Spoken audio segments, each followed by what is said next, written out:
Oh,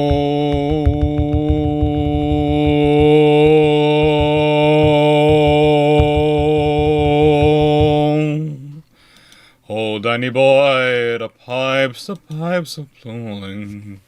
From glen to glen, they whisper in the breeze. Let's see, can we get this all working now?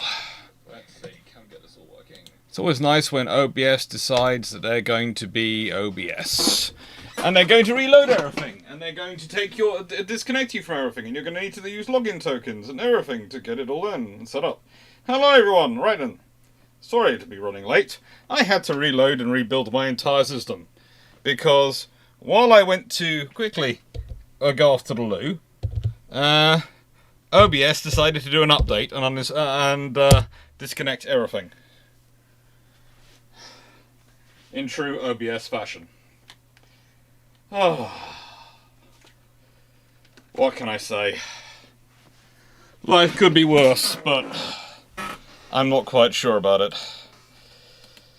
Right, make sure I'm not in Discord.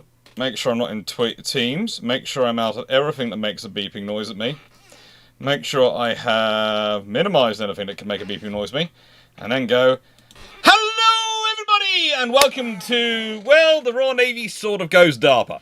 It's Dreadnoughts, the Royal Navy in the world, and if the Admiralty managed to get a blank check from R&D from 1900s onwards. Which was a really interesting question put forward by our very own Runon, who is in the chat. Chatting away, of course, one of my own admins.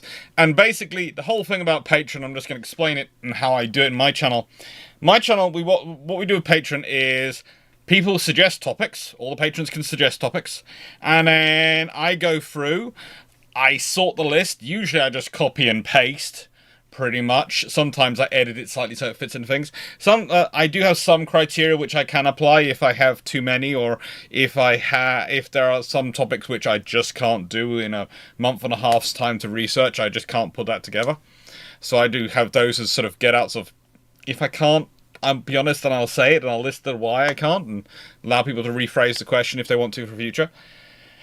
But what we do is the questions then go to a vote, and then all the patrons can vote. So everyone can suggest a topic, and then everyone can vote. And then what happens, and this is always the fun thing, what happens is that we then, the two which get the most votes get a live and a long patrol. That's a recorded video. The live comes out on a Thursday. The long patrol comes out on a Saturday. The two with the next highest votes, numbers 3 and 4, get patron premieres, and that's usually done on. They usually come out on a Wednesday. And so basically, Wednesday videos are always a kind of in my channel. There are other than patron premieres when they come out. Our Wednesday videos are usually things like.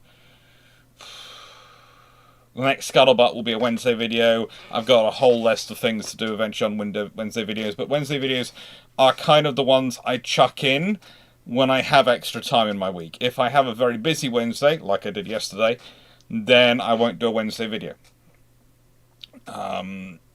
Unless it's I won't have done a Wednesday video. But if I look like I'm going to have a normal week or a light week, then I'll probably record a couple of Wednesday videos. And I'm getting back to recording some shorts soon as well. So, lots of fun things to talk about today. Lots of fun things to go through. And hopefully you're going to enjoy them all. And yes, we are live on both Twitch and YouTube. So, hello everyone. Hello, we are live. This should be fun. He says it should be fun. Hopes it's fun. No, the system I set up to try and auto-update on Twitter hasn't updated. And I don't know if the thing's gone. Can someone check if it's gone live on Discord and told people that we're going live on Discord? Because I'm checking the Twitter one, but if I do log into Discord as well... OBS.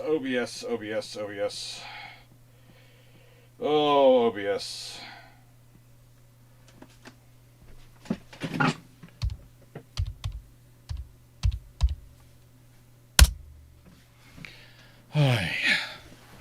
We are live, and everyone should know we're alive, hopefully. Hopefully they should. It's always fun. It's always a case of Yeah, we'll make this work.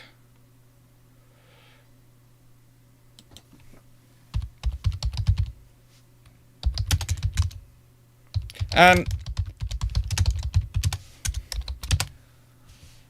I would like to add something. This is a live video, so if you're watching this, if you don't like it when I interrupt and I talk to the chat and those things, please wait for the recorded video to come out.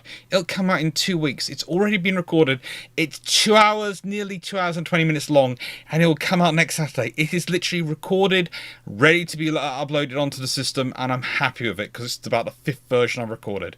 So please, if you don't like live, don't watch it, okay? Not on Discord. Oh, happy days. Happy days. We'll sort that out. We'll sort it out. I don't know.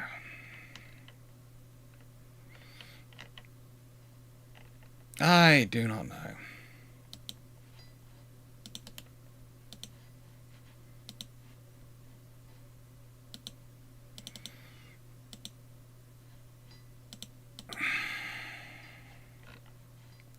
Life is always fun, isn't it? What number patron is this? I've lost count. Honestly, I have lost count of what number patron is.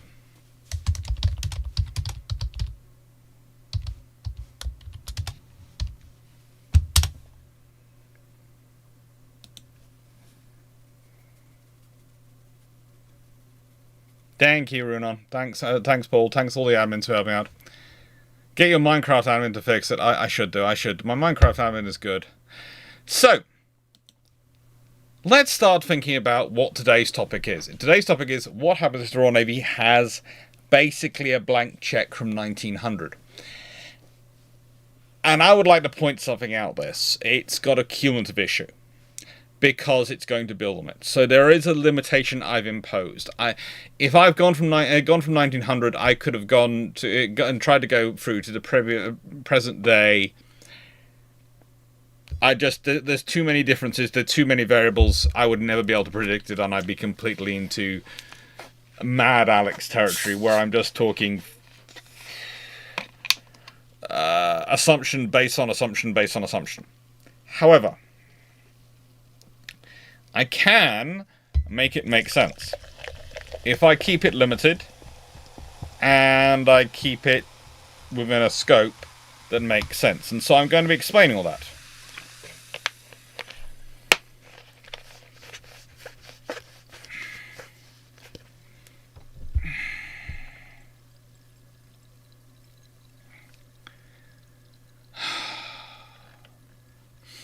So, let's also, how do I put this? Take a break from current politics, because I'm not sure about you, and enjoy some history.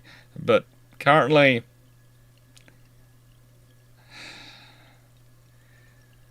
no, I don't want it. I want a night off. There's so much politics. I just want a night off. I'm enjoying the history. That's it. I've been enjoying this today because I've been putting this all together over the last few weeks. And spending a whole day in this has been an absolute balm to my soul. So, here we go. How historically research and development happened? Well, you see, today we're often quite used to the concept of research and development having a lot of government involvement in it. There's been a lot of government work going on. And that's not always been the way. In fact, it used to be quite often that the governments were absolutely not involved in research and development. In fact, they did barely anything. Governments turned up at the end, if you were lucky. They maybe facilitated some press testing grounds. This whole idea, when I see in movies and they've got the silent cabal where the government is working with this nefarious character to develop this secret weapon. And I sit there and go, no, governments didn't do that. And why they didn't do that? They had no administration to do that. They had no... That's part of the whole troll, that's all. They have no interface. What happens, and what guides a lot of procurement, is this. Companies are investing in themselves. If you look at Vickers here, they're a great example. You can literally turn up as a country and go, I want to equip my railway, I want to equip my army, I want to equip my navy, I want to equip my ports, I want to equip my I want to equip everything. And Vickers would go, we have it all. Vickers are literally your one-stop shop for everything. And Vickers are developing the systems.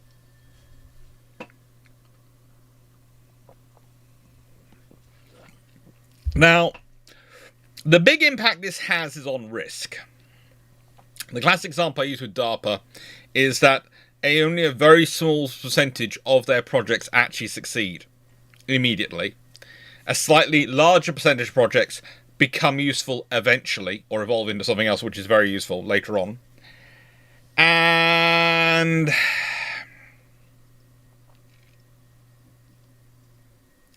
well, the vast majority fail. But DARPA's DARPA's remit is to invent the world of tomorrow. To invent the world of tomorrow. And that's a huge risk, because most of your ideas are probably going to fail. Companies don't do research and development like this. The other example I give today is when we're talking about spaceflight. I can tell you I can't tell you what specific rocket will probably be the first to take us to Mars as humanity. I can tell you now, the first people to go there will be government funded. There is a reason for that. Getting to the moon, maybe. Getting into space, certainly, is going to be commercial. Because once the risk has been taken, once it's been shown to be possible, then the commercials come in to take settle risk of trying to make it more viable. Less expensive, more commercial. We go back in time to the other great exploring company. You know, we often talk about SpaceX. Well, let's talk about the East India Company. Okay, you might not like the analysis, but the comparison. But let's be honest, they're both based on exploration. They're both based on going out into an unexplored area, route which you don't know that much about, and getting resources and bringing them back for wealth and spreading power and commerce. That's how they tend to work. All right, one in space, one around the Earth. So, it wasn't the East India Company which went off and did the explorations. It wasn't. They didn't fund that. The initial explorations were funded by governments, which, if it fails, that's fine. They don't go bankrupt. Once you've had the explorations, once you've had the initial explorations done, once you've had the route proven, then a commercial company will go, right, so we know this route works, we know this route gets to there, we know this is how to get there, we have a rough idea what's there, let's invest in the route. We'll raise the money. It's about likely return on investment for the likely return on investment. It's risk. So, when you're talking about risk versus rewards, okay? So government is prepared to accept a far higher level of risk, because if they make a loss, it's the taxpayers' money, and no one's getting fired over it, and no one's going bankrupt because of it. Whereas a company, if they make a loss, they go bankrupt and everyone's out of their jobs. So people tend to have a level of self-preservation in their jobs, okay? In their source of income. So therefore, in terms of the defense, one of the reasons why you're likely to have the 13 out of the 12, it go very logically. Why didn't the Royal Navy jump into developing a 16-inch gun? Why, when they had a 16-and-a-quarter-inch gun on a battleship in the 1890s, did they not push forward and go for that large immediately? Why didn't they immediately go for a 13.5-inch gun? Why not constantly jumping up? Why are small tube boilers take the time to develop? Well, literally, it's because it's done by commercial research and investment. Which is one of the reasons why sometimes the argument about Star Wars, the reason that we don't see much development is because it's now all commercial, is completely wrong. Companies do invest and develop, they just do it at a very gradual evolutionary pace. They do evolutionary research. They do slow developmental research. They do not do massive revolutionary research. That's not their way. Because revolutions can cost you money and you can fall apart. Evolutionary research, which slowly builds upon each layer and improves a bit, each one's a bit better than it was before, that's a solid return on investment. If you take a 12-inch gun and go, I've got a good 12-inch gun, I'd like to turn it into an 18-inch gun, that's a big risk, because that's a massive leap, and it's going to be a lot of effort and cost to get there, and it may or may not work. Saying I want to make a 13.5-inch gun or a 14-inch gun, well, that's far smaller risk. Okay? So that's what we're going to be talking about a bit today. This is the thing. Once you've got government investment, like with DARPA, like with other things, you are changing the level of risk. Okay? So let's put it this way. If you add in government funding, let's say your normal level of risk as a commercial organization is here. Okay? I will accept this amount of risk for an investment. But add in government funding, and you might accept this much risk.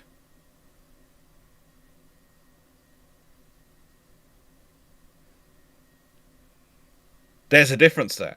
There's a great big leap.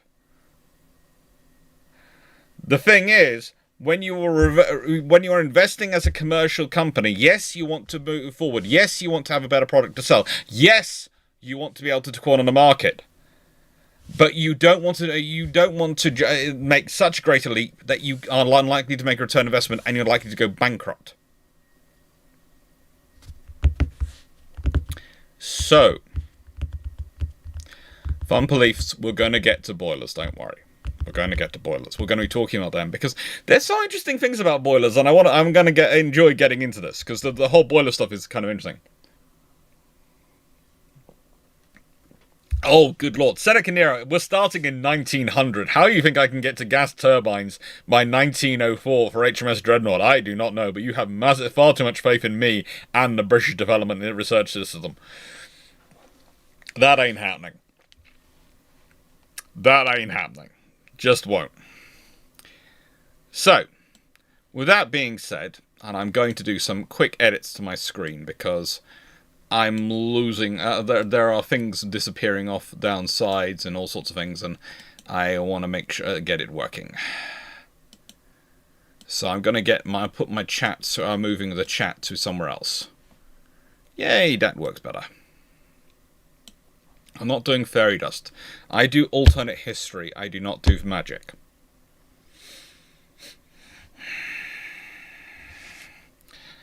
Now, for very real intents purposes, by the way, before people start doing the analysis, and I've already seen it in the chat, you can't really imagine companies on the scale of Vickers, of Armstrong Whitworth, of Skoda, of Krupp, of even to an extent Bethlehem Steel at their peak, and a few others in the United States in this time period. Because today, you could not turn up to one company and get all this. Not even the largest conglomerates can you turn up to and get all this. They will have friends, they might have other partner companies they can point you to go to, but it will not be one company. It will not be one organization. You could not go to one salesman and order everything you need for your railway, your army, your navy, and your civil engineering. You could not. So companies on the scale of what we're talking about in this period do not exist today. They haven't survived in current model capitalism. These organizations were truly massive beasts, where everything was possible. Camel Lairds Camel Lairds, as good a yard as it is, as much as they do enjoy steam trains and ironworks, etc., not anywhere near the size of what Vickers and Armstrong were. Britain has about 4 to 5, depending on the time period we're talking about and what exactly we're discussing, companies like this. And that is the largest concentration of such power in the world, in terms of commercial power in the world. They were colossal. Chat, is that a challenge to recreate such a company? If you could get such a company to work in modern capitalism that could actually supply everything, you would be talking about a very scary beast. Now, I realize this is modern politics a bit, but I'm going to be slightly careful saying this. The closest you are to an extent starting to get is some of the conglomerations that are being built in India, and I can think of one American-based company conglomeration, which now, but even then, they are separate companies. They are not actually one company. You can't go to one salesman and order it all. General Dynamics is pretty close. Not as close as it used to be. Renan. General Dynamics used to be a company that was very much like of this mold. They are nowhere near what they were. They are worth more because they focused in and getting more sales points, but they're not this anymore. Again, with all the things, there are companies we can all think of who are close, and many of them are older. Yeah, like Amazon, but for ships. But the thing is, unlike Amazon, they built everything they sold.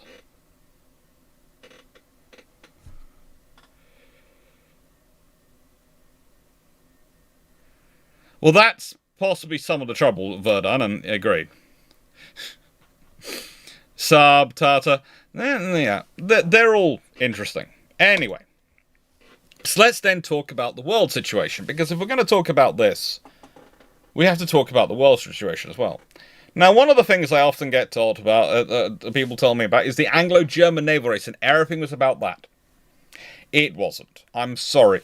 But the Anglo-German naval race is a quantitative race. They're a debate over quantity and over how much they have. And despite some of the ardent protesters I sometimes get in the comments who claim otherwise, no, it was not the British making something up about the Germans. Yes, go and look up the German naval laws. Please go and look up the writings of Mr. Tirpitz and a few others, and you'll soon find out that they were focusing on the Royal Navy from quite early on. And that caused problems, because the Britain suddenly had a nation which had been their longest term ally, which was traditionally the land part of the equation in their alliance, saying, we also want to be a navy, and much more, we want a navy which is so big you can't fight it. Anyone can see the problem here. The trouble is also, added to that navy is across the North Sea from you. Really problematic.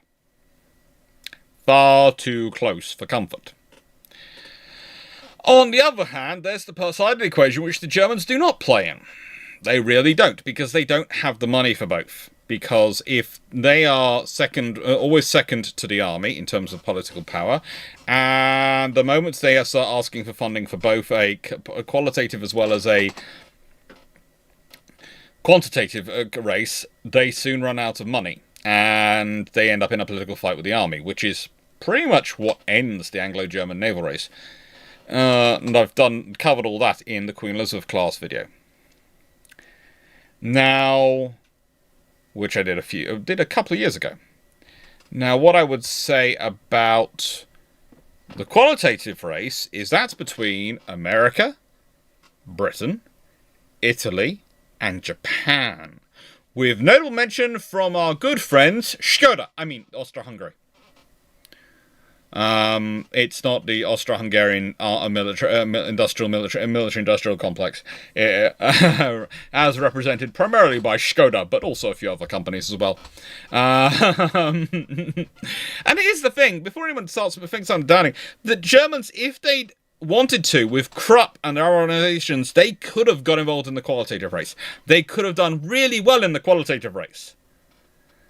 And remember, the qualitative race is about who's basically, it's the nation-state version of who's got the bigger ruler. That's it. It's all about status, about mine's bigger than yours, sort of thing. And it's about one-upping each other, but it doesn't ever have the same, the same heat in it. If you think about it, think about this. If you have got good friends, especially in the UK, this is the case, but I think this is probably the case most of the world. If you all drive and you have cars and someone gets a new car, there'll be a bit of joshing of, oh, mine's better than yours, mine's new car because it does this, and etc. Those things.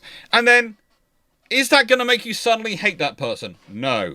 That's just them swanking about their new car. And then when you get a new car, you do the same. And they don't suddenly hate you. Then the thing is, it doesn't really matter. Because you can always build the bigger one. You can always build another one, because what matters is the quality of the individual ship for bragging rights, not how many of them you have. Which makes it not something which is a threat. The moment you start arguing numbers, well, that's actual military capability. As we all know, quantity is a quality all of its own, and quantity as a quality tends to be a far greater threat than saying, I have the best battleship in the world. You only have one. I have 3 of the second best battleships in the world.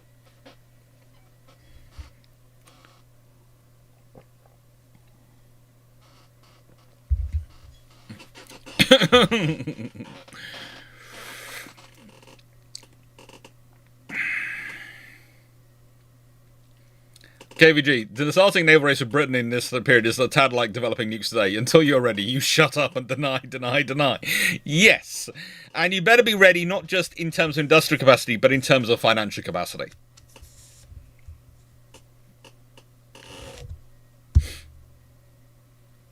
And if we're going to be talking about the Kaiser, I should mention that I have been joined by the Kaiser today. Let me just do a little bit of trickery. Because it's a bit of fun. If I do that, and I do tap lock, and I do Twitch, tap lock. Hello.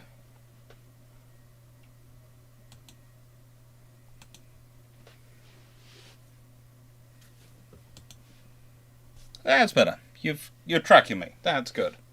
So you might see Small Amy up here has been joined by the Kaiser Platypus. Yes, for today the Kaiser is going to learn the truth about his naval policy and how disastrous it was. Rather appropriately, he's represented by a platypus.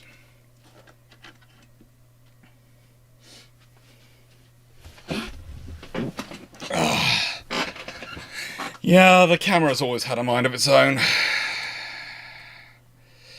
It's always had a mind of its own. So, saying that, and let's just reposition this, because for some reason it's developed a real mind of its own and change back to an old setting for record. That's better. That'll do.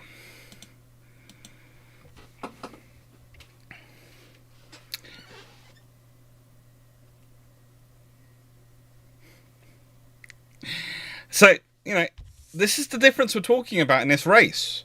Now, Japan also gets involved, and, they're always looking for picture. What's really fun about the qualitative race, when you look at it, is here's the other dirty little secret.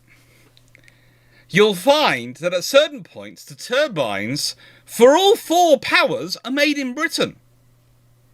Involved in the qualitative race. And guess what? Despite being in a quantitative race with the Germans, the Brits still sell turbines to them for their battle cruisers and battleships.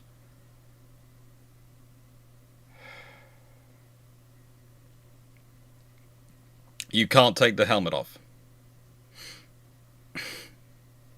And so, this is what we've got going on in this world. Now, therefore, in this scenario, you have to think about it. If the Royal Navy suddenly starts injecting funding into its defence procurement, its research and development, and so raises the risk threshold, or rather lowers the risk threshold, so this is no longer such high risk, makes them a lot. That's going to change things for a lot of other powers as well. They might also get involved. They might also do similar. They might not. Let's be honest, trying to get the American Congress on side with doing defense funding of this kind of level is going to be physically friggin' impossible. But there again, this also a period when a guy who, for all his politics I do not like, because he is an absolute political gangster, as well as various other things, Tillman could actually be justifying his battleships.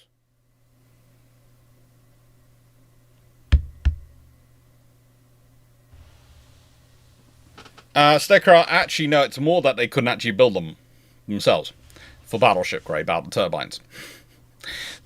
Parsons could. they were learning to. So often what happens is they buy some from Britain, then they buy a license to build them, and then they build up their own industry. But then, of course, you have the great Brown Curtis part of turbine construction, all sorts of things which are interesting. The Brown Curtis turbines are a whole situation I'll get into as we go on. Gary Zirkon, have you actually spoken to Nathan van Oken? I exchanged some emails with him before he died, but that was a year or so back. I think I have. Didn't have a chat with him.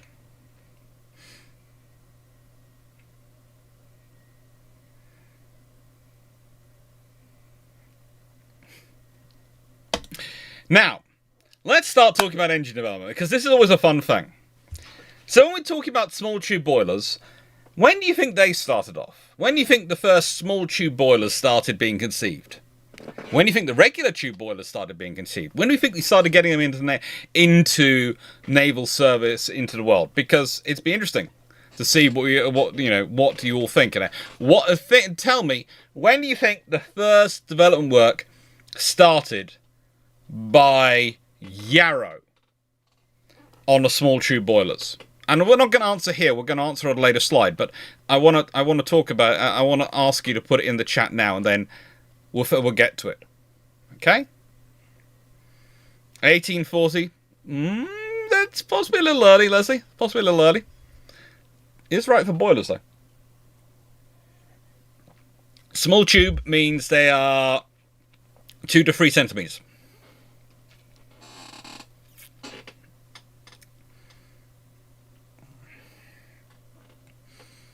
I'll be interested to see what comes up. Now, engine development in this period goes through a lot of evolutions, right?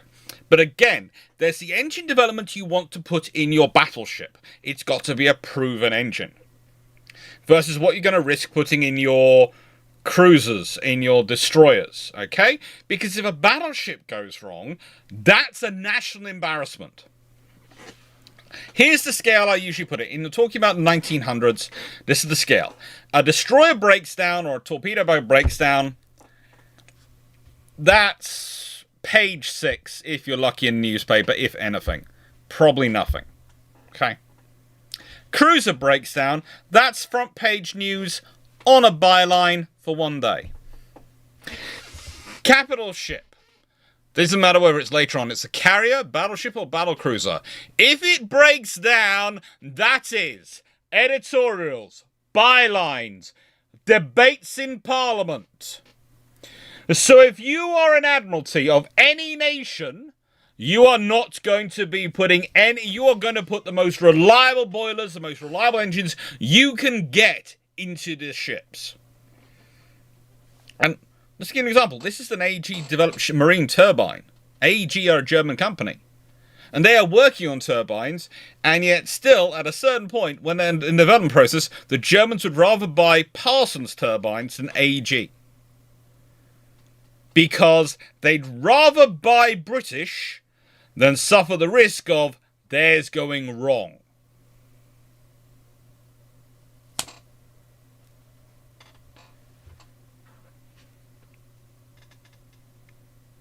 Turbina is a great example. Turbina is a classic example because she's often used as the point for when we talk about her involvement in demonstrating the use of the turbine, right? When does she do that? She's built in 1894, she's launched. She does her Diamond Jubilee da-da-da in front of the Queen Victoria in 1897. That's 8 years before the launch of Dreadnought.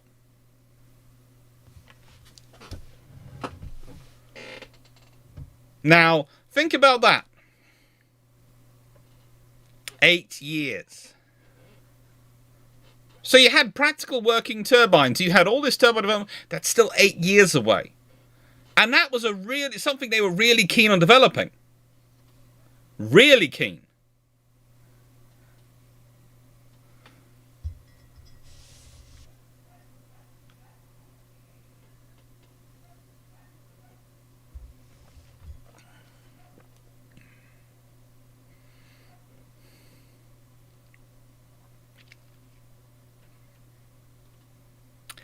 And so,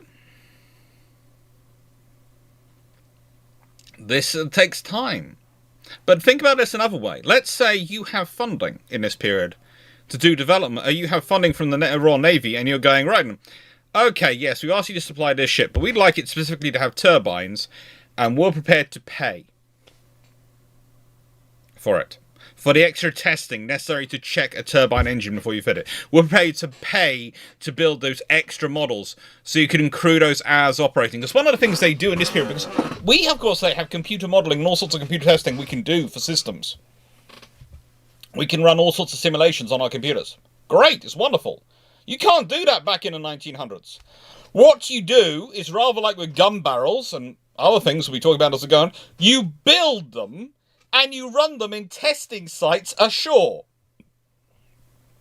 And you accrue hours of operation.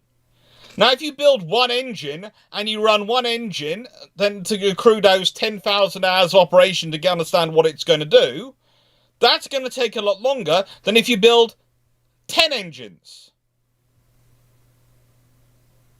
Because 10 engines running 24 hours a day for 55 days gets you to roughly 10,000 hours. One engine, to get that to 10,000 hours, well, that's going to be a long time, isn't it? That's going to be over a year. But that's cost. Is it worthwhile a commercial company building 10 engines to get that done in a little over under 2 months? Or is it sensible for them to just do one engine? What are they going to do for it?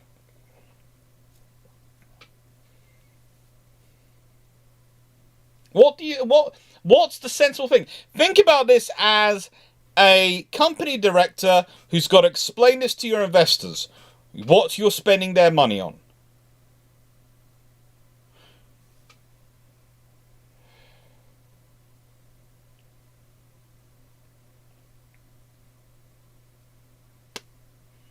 So with boilers are the same. Again, you want to pressure test boilers, you want to run boilers, you want to check them.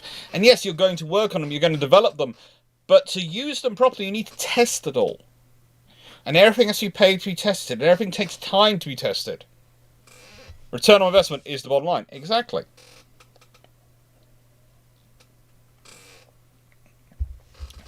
And here's the thing. When you're talking about ships which are being built over years, period, do you need to feel the same pressure?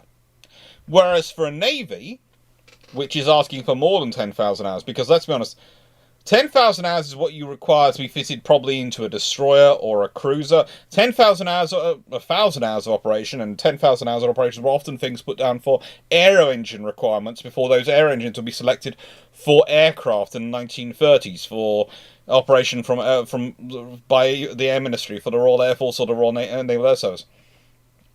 They often had to have thousands of hours of operation. Well, you do the same. For a navy, they're going to want more than 10,000 hours operation.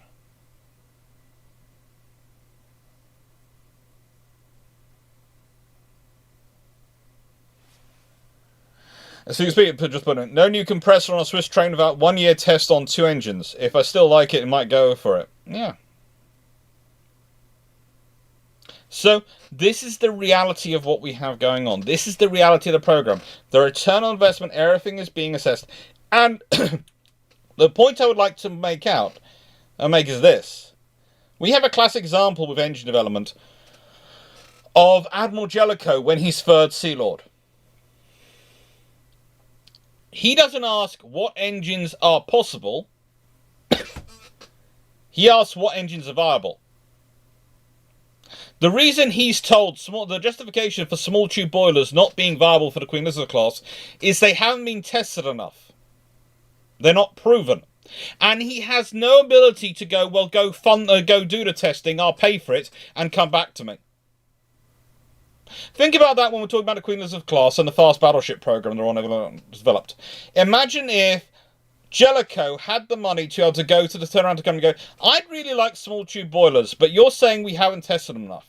That's fine. Go build this number of boilers, run them, and we'll come back to me. Imagine the difference. That's when the 55 days starts to be rather attractive. That's when being able to do it, because it's going to take a couple of months to build. So if you're saying it takes 2 months to do testing, and it takes 2 months to build them, that's 4 months away. That's 4 months to wait for the results of those tests to decide whether it's going to have small tube boilers or regular boilers.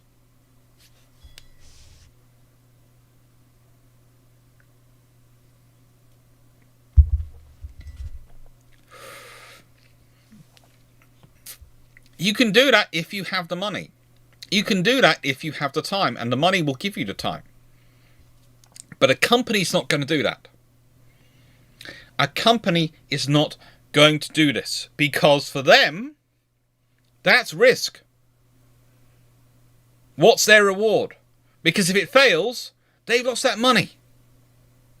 So they'll run one boiler for a while to test it and grow it. Might do 2. Maybe do 3. Maybe. So they've got a tiebreaker. If one goes wrong, they're able to show that it's not a conducive problem because the other 2 work.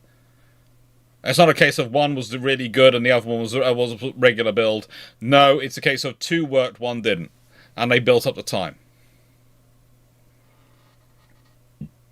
But if you want 10...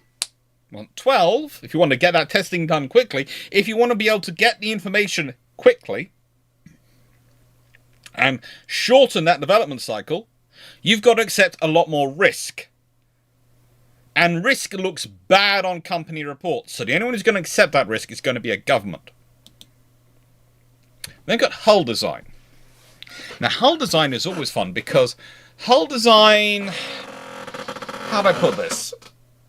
Hull design comes in when we're talking about testing pools, when we're talking about all the tanks they use for testing hulls, and hull shaping and speed.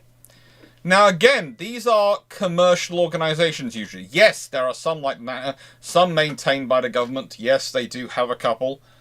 But, and this is always the biggest point with this, they've also got to be a return on their investment.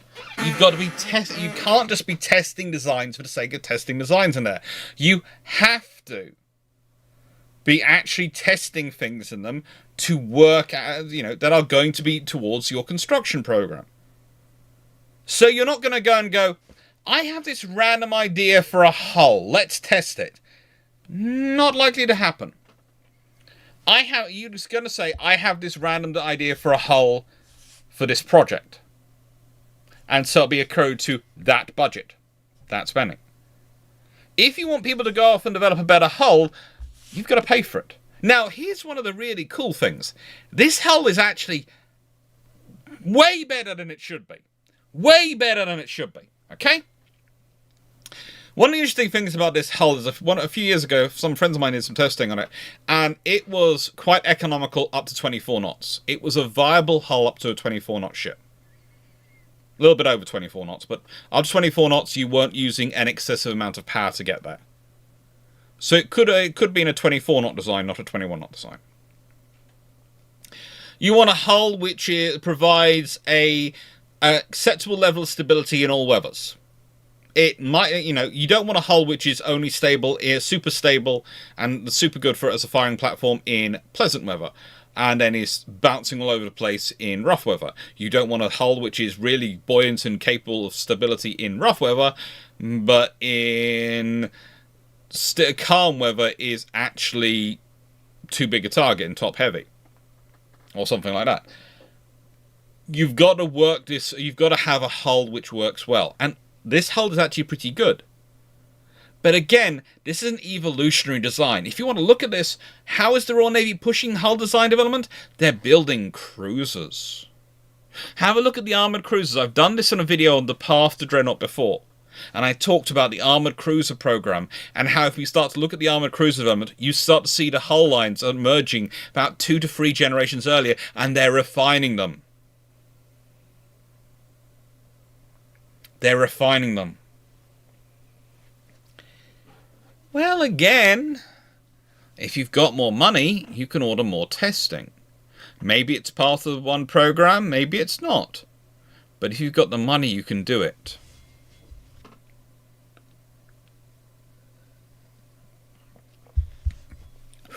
Jacob, modern engines maintenance manuals usually go up to 250,000 hours of planned maintenance. Yes. And to get to those manuals, you need to run at least 3 engines you need to run engines at least 3 engines for a cumulative 250,000 hours. No, each for 250,000 hours. The equivalent of 3 engines for 250,000 hours. And so you need to have those engines running constantly and maintained and registered. Now, these days, in this time period, we tend to work out some of that with computers and figures and averages on fatigue strengths. But also, we still do sometimes build test bases, stick an engine, and boom, have it go. Often, by the way, those engines, for their power to be used, they're hooked up to the power grid. Often they're used these days as power generation, extra power generation. Doesn't create a lot of power for the grid because of the way the systems are designed, but yeah, often they're used for that. Sometimes they're just literally sitting there churning away for nothing, but these days that's considered quite bad form, so usually they are hooked into the grid or something to generate power. Now we have gun development. Well, gun development is a classic. Okay, in 1900, I've talked about this, and rather earlier than that, there are designs for 14-inch guns going around. But they're building 12-inch guns. No one's... The 14-inch gun in 1900, and it's about the same level, just a bit before, the position where the 15-inch gun was... the 14-inch and the 13.5-inch guns are both in a sort of similar level of where the 15-inch gun would later be selected for the Queen Elizabeths. I.e., they're at the level at which governments don't usually get involved. They haven't been tested fine. They haven't been tested if they work yet. It's not governments getting involved. Not refining stage. Governments usually, in terms of gun development, get involved at the refinement stage. They don't get involved at the development stage. They get involved at the refinement stage.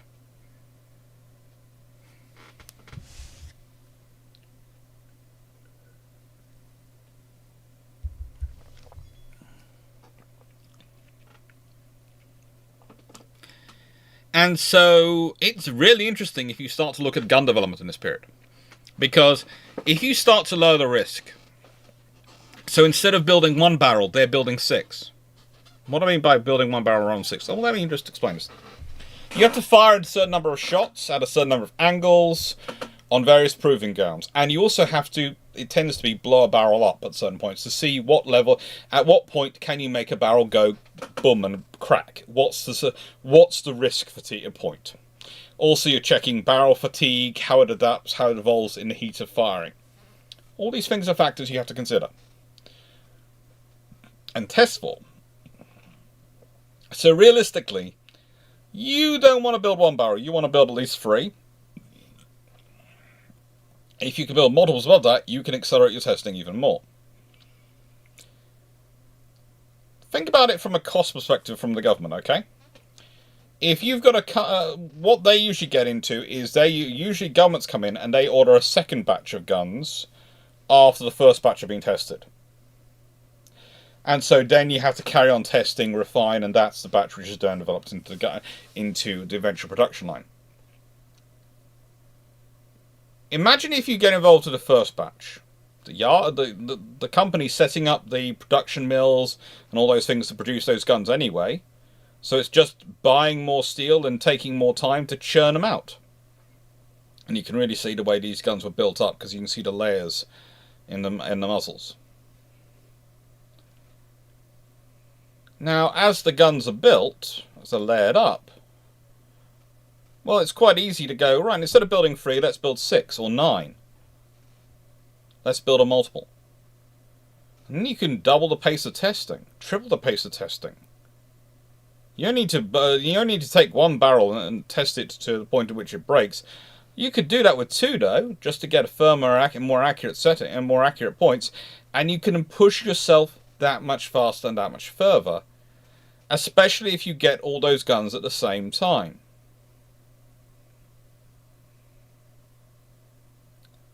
So that's the reality here. What we're talking about, I'm going to be talking about consistently as we're going through, is not so much we're going to be doing something new, we're going to be completely going off base. No, we're just going to be using some smart, not a lot of money, it probably would work out as, not a lot of money at all, to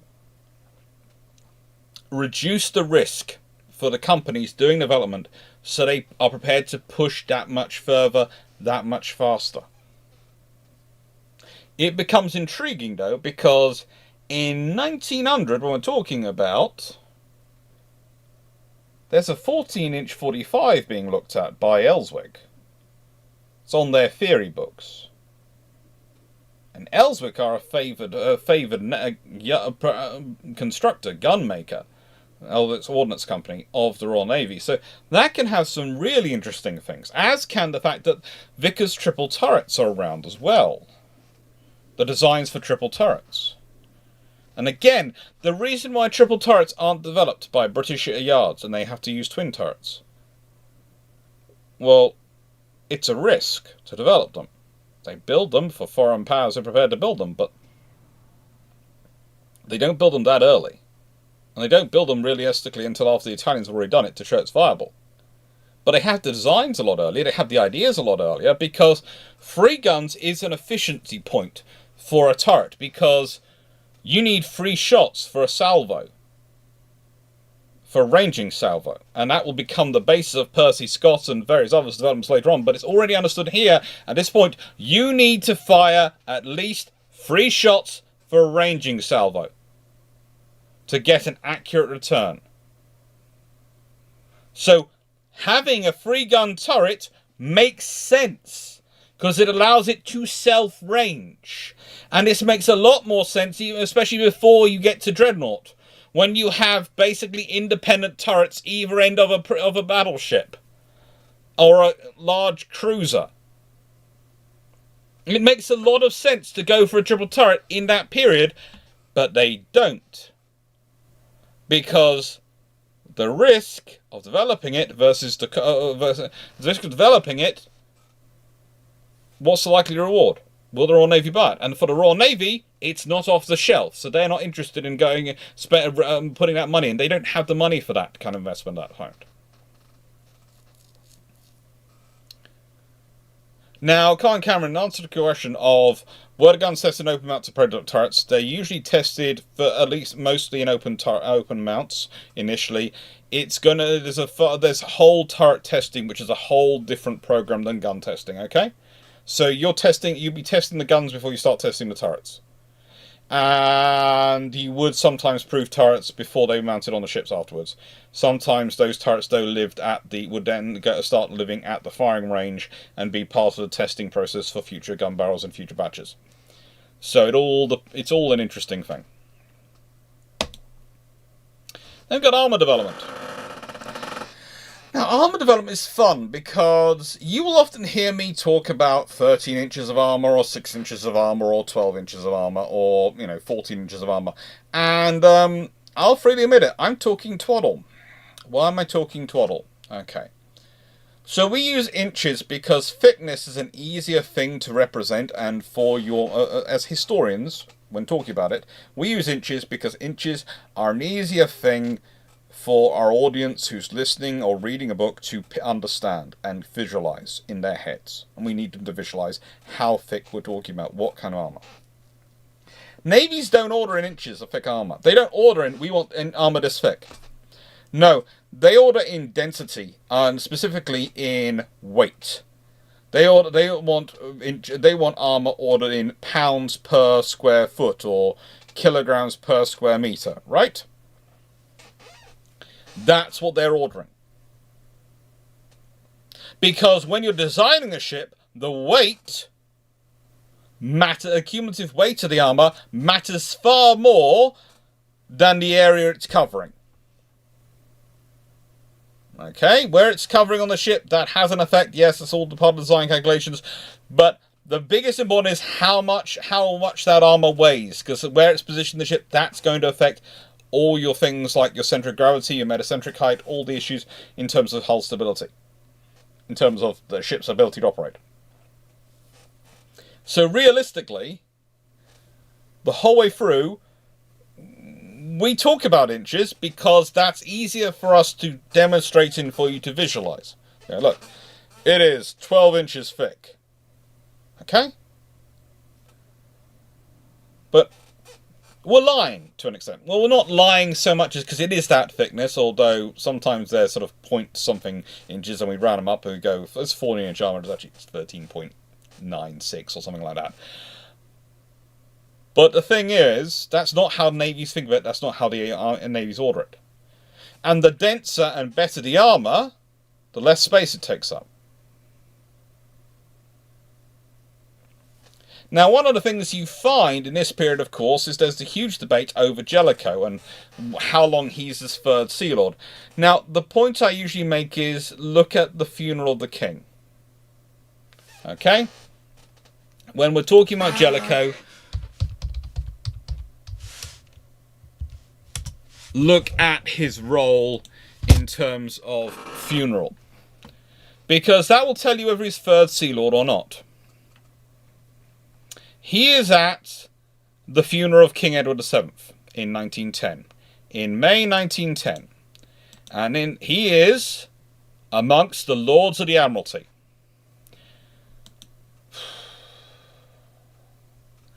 So that means in May 1910, probably up until December 1910, when the next guy takes over, he is third Sea Lord.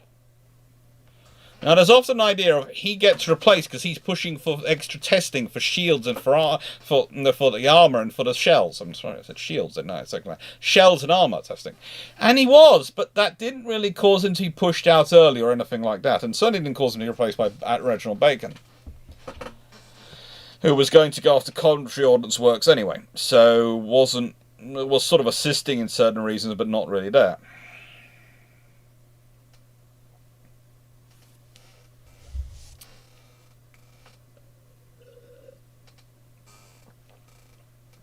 And, Steve, that's what I was explaining. Thickness is how we describe it when we're talking about it, because then everyone can visualize it who's not it. But that's not how navies ordered it. And the reason I'm getting into this is because if you have this funding, if the third Sea Lord has this funding, then the third Sea Lord could go, well, or the first Sea Lord Navy has this funding for doing this research. We'd like to do some testing of armour. Oh, really? When it's the armaments companies who have to pay for the testing, they don't want to do it. They're going to resist because it's going to cost them money, and if it shows up their armour, that's going to cost them even more money. Do you see the problem here? Whereas if you have your own budget as the Admiralty for research and development, you have some research and development funds you can put in. You can go and do the testing yourself. You've got guns, you've got armour plates, you can set it up. Just think of the impact that could have on World War I. If there is accurate shell and armour testing going on, provided by the Royal Navy thanks to their own funding, from 1900 or something onwards. Imagine the impact on shells, the impact on armour quality, on ship design. If there is the same level of testing going on between 1900 and 1910 as there is going on from 1920 to 1939.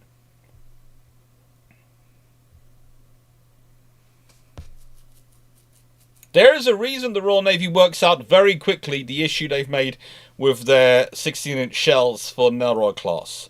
But when they want to change them, they get into trouble. And they have to argue that debate, and they've only just won the debate when World War II actually kicks off. That's a problem. But the thing is,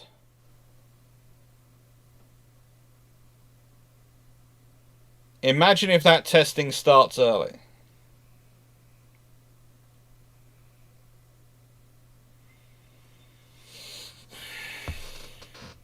So this is again why I'm going to say, no, there's only so far I can go with today's video. There's only so far I can go. I'm ending it about 1910.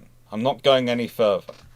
I'm ending it before we even get to the Queen Elizabeth class being built or their equivalents in this period. Because, well, honestly, we're just going to have a lot of questions.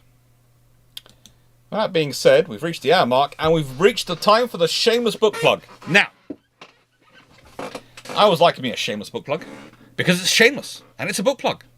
But also because it allows me to say thank you to everyone for supporting the channel. Thank you for liking, sharing, subscribing, doing all those things to help the channel grow and help me reach more people. And YouTube ads, have I forgotten them again? Okay, so what I'm going to do is I'm going to quickly go into settings and sort out the YouTube ads.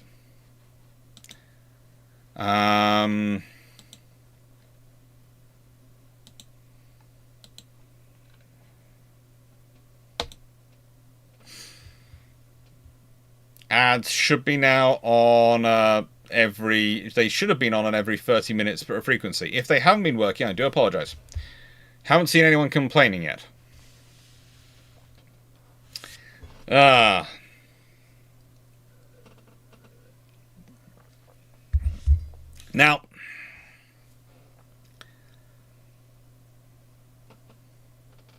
the thing is, with the ads and with these things, is the money that comes from the super chats, super thanks, and the ads and all those, that goes towards supporting the supporting my research, allowing me to do these videos, allowing me to go to the archives and do all the research I need to do these videos and put books together. And that's why it's a shameless book plug, because the books are the same thing. And as an academic, we get rated on our books, not on our YouTube videos. I find that sad, and I'd love that to change someday, but I have a feeling by the time we start getting YouTube videos included in our academic promotions, it's probably going to be about the time I'm scheduled for retirement in about 40 years' time. So I don't think it's going to happen. I don't think that's going to affect my career anytime soon. So yeah. Thank you. Your support is what makes this channel possible. Your support as patrons, especially the patrons, is what, allows me, and people who patron the channel by super chat, super thanks, what allow me to do the research necessary to make this stuff possible. Patrons are the ones, of course, who suggest these topics and then vote for these topics. So they really help, because they mean that they give me the ideas for some of the topics I'm going to do on the lives. I'm not going to say that's extra valuable, but it does mean I don't have to think of all the topics myself, which does help. I know I shouldn't be saying that it's a benefit, but it is. It's a benefit for me. I'm sorry. I'm being honest. So yeah. Naval history is fun.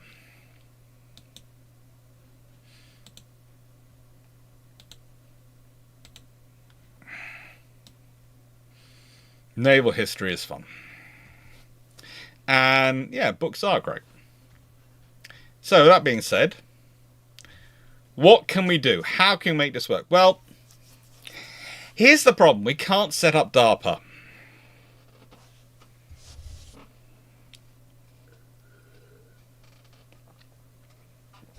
As much as I'd like to, we can't set up DARPA. Because the whole system to support it doesn't exist. And the whole thing, DARPA works because there's a lot of universities, a lot of different research institutes which they can interface with and they can work through with. DARPA is very much distributed research. That's not the world we live in this period. This is not the world we live in this period. That's not possible. And we can't really give the job to the First Sea Lords. They will doubtless have an opinion, but they are busy doing other things, and they don't really have a staff to do it with. And if we look at the First Sea Lords in this period, Kerr, Fisher, Wilson, They're good naval officers. They're not necessarily. They are well-connected naval officers in the terms of tourdees. They are articulate naval officers in terms of tourdees. But they are all. How do I put this politely? Going to be far too busy being First Sea Lord to be occupied doing this sort of role and running this sort of organisation. It doesn't fit with the rest of their duties. Now, the other issue you have is that basically Kerr, who's in post till 1904, is pretty much annoyed with Fisher.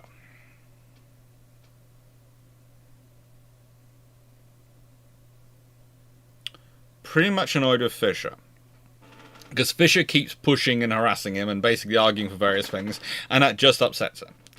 Arthur Wilson was in post 1910 to 1911.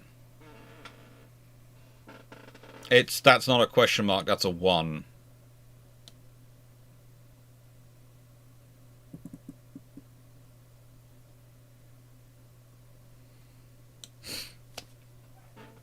Sorry.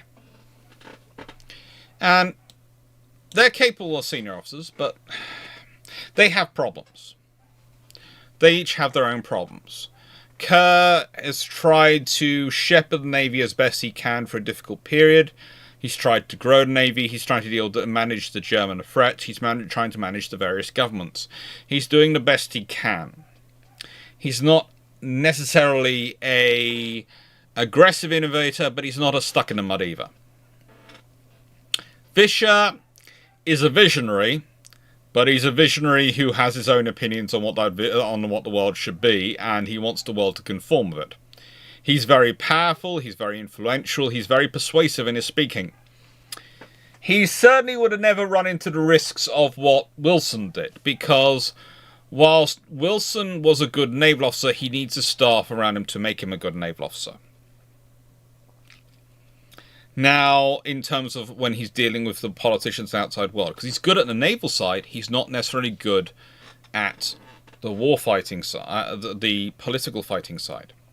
And he's the first Sea Lord who famously gets caught out when the army when he's discussing what's the Navy's plans for a war with Germany, and it's basically load the army up and land them on the Baltic coast of Germany, who gets stumped by being asked, so what about the train stations? What's the strategic railways like for Germany? How quickly can they respond to a landing with troops? And instead of probably doing what Fisher would do, which would say, well, of course they're not going to be there, because they're going to be on the west, they're going to be on the Franco-German border waiting to invade France, or they're going to be on the border trying to go for Russia. They're going to be nowhere near their Baltic coast. And if they withdraw from those positions to reinforce the Baltic coast, therefore it's going to allow the French to move there. We don't even need to land. We can just posture. Wilson says he doesn't know, because Wilson's an honest man. Never have an honest man in a political position. They need to be, how do I put this, morally honest, but not necessarily verbally honest. They need to be able to demur, to deal with the politicians, and meet the politicians on an even battlefield. And that means they have to be able to twist words. If you can get caught out by a simple question like, what about railways? You're not capable of doing this job. Now the thing is, as Third Sea Lord, which he had been earlier, Wilson was actually quite good at that. Why? Because the Third Sea Lord has a staff. Yeah. So, historically, when you hear me talking about the Admiralty, I will say they don't have a staff. Now again, I'm sort of oversimplifying the case. So let me explain it. In the Royal Navy in this period, in the Admiralty, there is an intelligence office. They are a staff. There is a logistics team. They are a staff. There is the Controller's Office, which is the Third Sea Lord, who are in charge of ship procurement. And guess what? They have a staff. And they all have civil servants running around. That's what are in the Admiralty buildings. Now, You'll notice I haven't talked about the first Sea Lord or the second Sea Lord. The second Sea Lord has an inspectorate, which is technically a bit of a staff, and are of course in charge of internal things like training and looking after the training establishments, so they tend to have some administrative capabilities for that. But the first Sea Lord, who is entirely in charge of operations and strategic deployments of person, doesn't have anything. The first Sea Lord doesn't have a staff.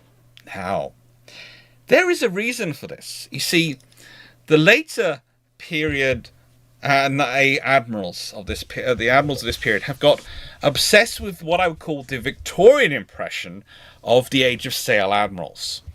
And for this, please excuse me, I'm going to stand up and talk about it a little bit.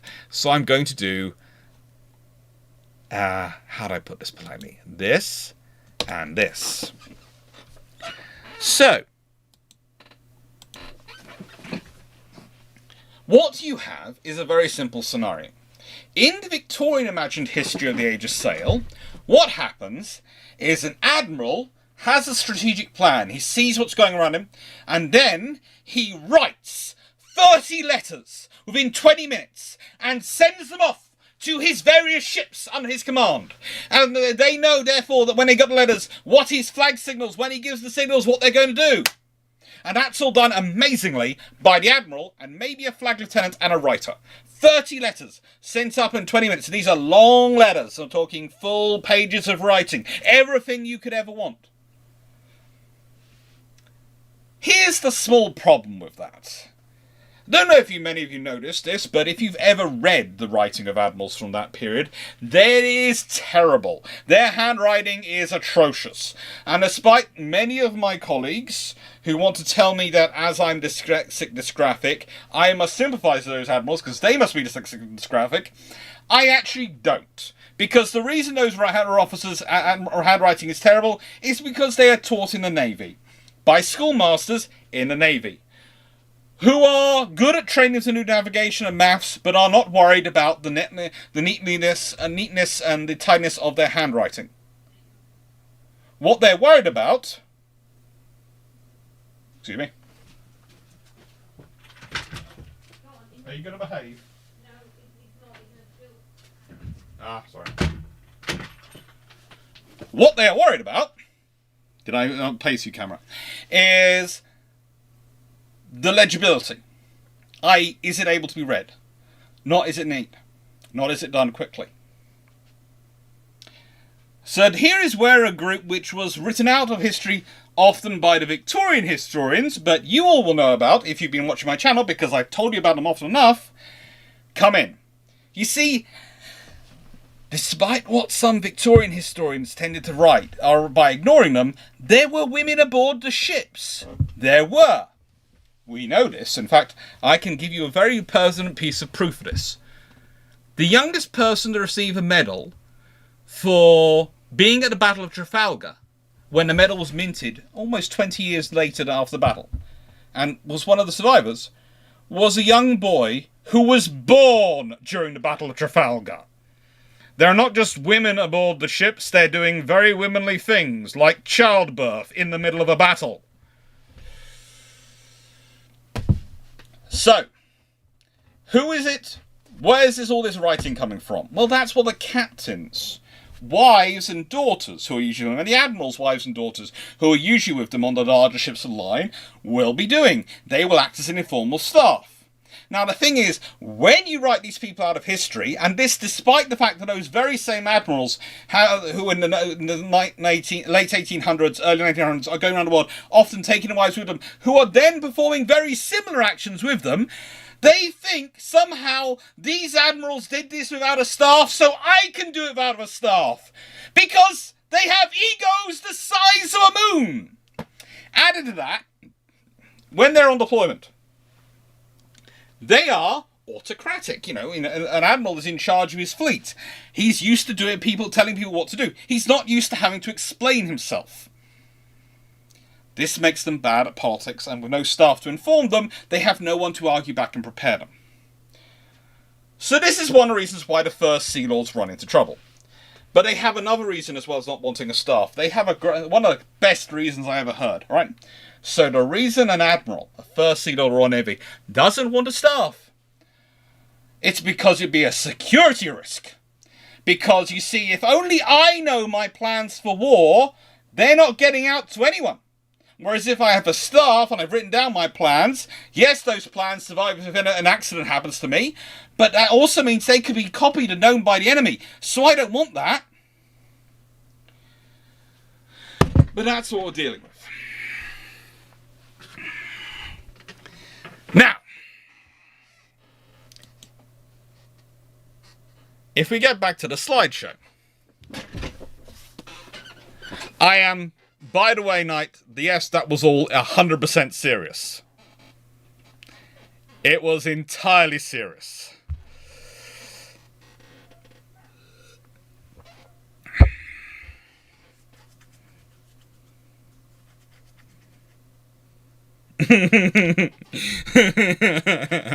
I don't think...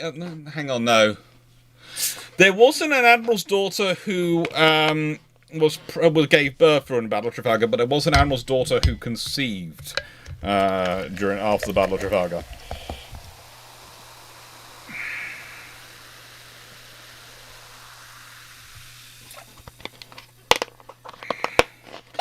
So,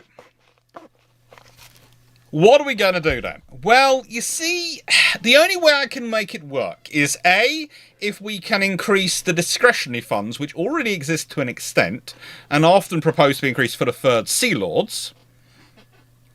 But also, the only way we can make that work is if we actually do some staff work for the other staff, or for the Admiralty.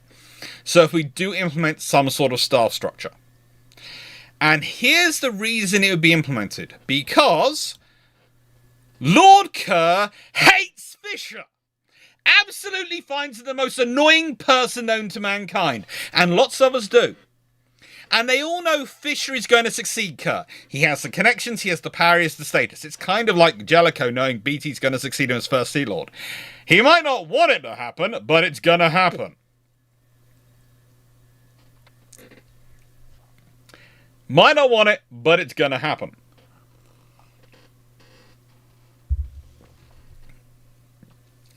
So, here's the cunning plan, and this was considered at the time, so this is why I can put this in. Because linked in with some of the ideas, funding proposals for discretionary funding for the Third Sea Lord's Office to fund projects and research, was often ideas for implementing staff upgrades for the Admiralty. I.e., the First Sea Lord gets a staff. Not a massive one, but a staff. And the idea would be the staff would act as a bit of a restraint, a bit of a management tool on a First Sea Lord. So instead of you having a First Sea Lord who was pretty much a dictator with no one to restrain them or influence them, you have a staff around them who can, how do I put this, polish off their edges. Make sure they cause less trouble. Manage them for the interests of the service. Now, the thing is, though, if you're in power long enough as First Sea Lord, the staff will soon come to reflect you. And then they'll succeed, they'll be still in post when you pass on to your successor. So actually what you will end up is a bit of a continuation going on. A bit of a melding. So instead of you having it jumping from one First Sea Lord to another First Sea Lord and the different personalities, you'll have a bit of a more of a flow, a bit more crossover going on. And that's a good thing. That is a good thing. It might well lessen some of the edges, but it also strengthen the core. And this brings us to the Third Sea Lords in this period. And by the way, they're a really good mix. We've got Rear Admiral Arthur Wilson in 1897 to 1901. We've got Rear Admiral William May, 1901 to 1905.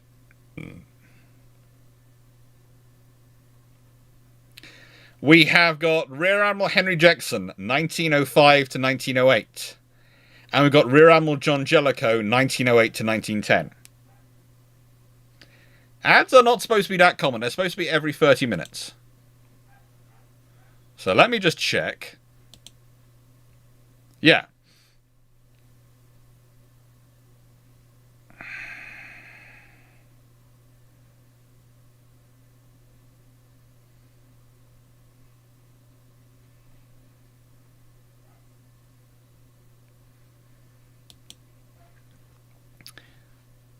Anyway, with these organizations, and finally we of course have Jellicoe, who comes in 1908 to 1910.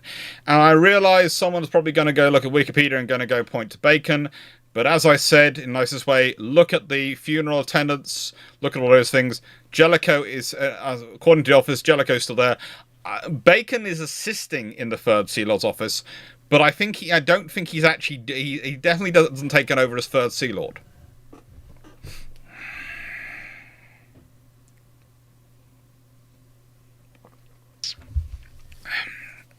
Cody 88.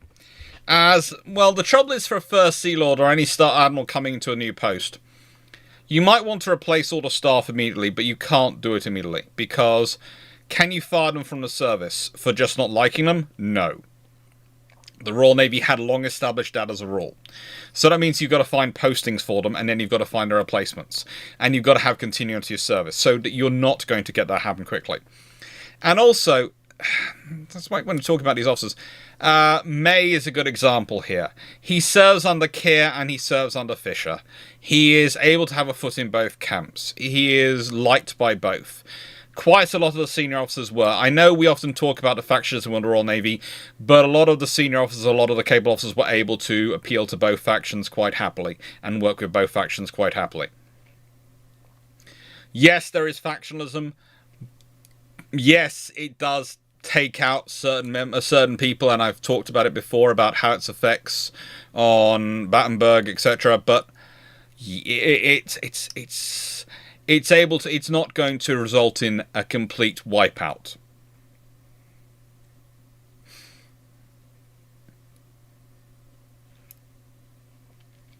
Now, so what we're saying happens is this. The Admiralty gets a bit of a staff overhaul in about 1900. It's trying to,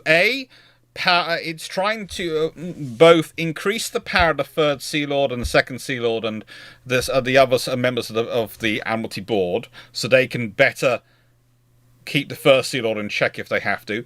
But as part of it, you're also going to be adding a staff onto the First Sea Lord, so it looks even-handed. Now, a strong First Sea Lord can still wield all those staff, and still wield it well. But it means that each of these departments has a bit of improvement. The Second Sea Lord will get some discretionary funding, which will allow them to improve things like, if they want to, they can improve things like accommodations and facilities at the various schools. Third Sea Lord has discretionary funds and able to go directly to the Treasury to get funding for research and development of projects they think are a good bet, things they think are important. First Sea Lord is able to get extra funding for things like large exercises and anything where they consider it's going to be a special operation, special fuel, or anything they want to do for operational needs. So each one of them has access to go for this discretionary funding. And they have to report on the progress to the board about it. But rather like the Third Sea Lord is the controller and in charge of instruction, he reports to the board. The board technically makes a decision and then he runs it. So in reality, he gives the board the options. They decide between the options he selected, and then they go off. Then they go off and are in charge of it. In this period, it's very they're all he's. I don't think we've yet had a female Third Sea Lord. We don't. Well, aren't called the Third Sea Lord anymore. They just retain a title Controller of the Navy. The Royal Navy still has a controller. They do not have they're not given a title Third Sea Lord as well, which I consider cruelty, and I think they should bring it back. Anyway, so what we're going to do is we're going to work through these various officers and what they do, what their effect on things would be. And by the way, once we've got through them, we're then going to look at what the other nations might do, and then we're going to have a nice long chat about it.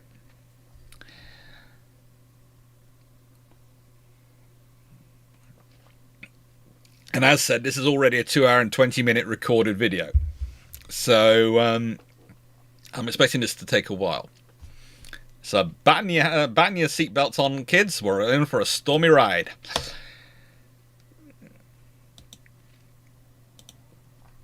So, Wilson. Now, Wilson is, as said, he's the first Sea Lord who's famously caught off guard. He's famously got trouble. And please note, again, before we say again, of the officers here, Wilson, Jackson, and Jellicoe all become First Sea Lords.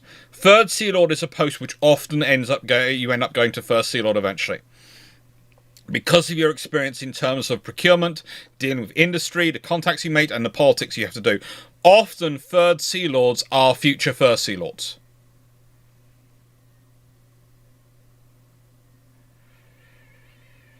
So, Second Sea Lord already has a bit of a staff. So basically, in this scenario, the third and second Sea Lords get their staff upgraded. The first also gets a staff as well.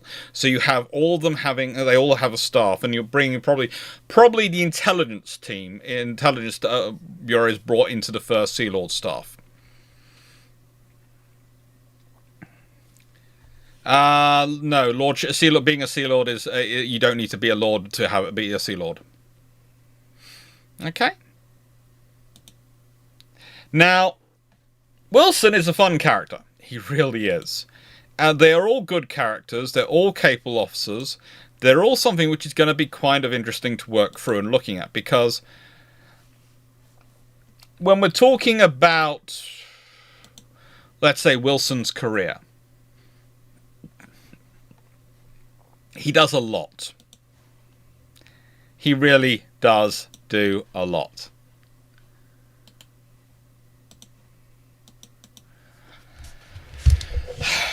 But broadly speaking, and I'll explain why this, I think if he's got funding, he is going to go for things like guns, turrets, and torpedoes.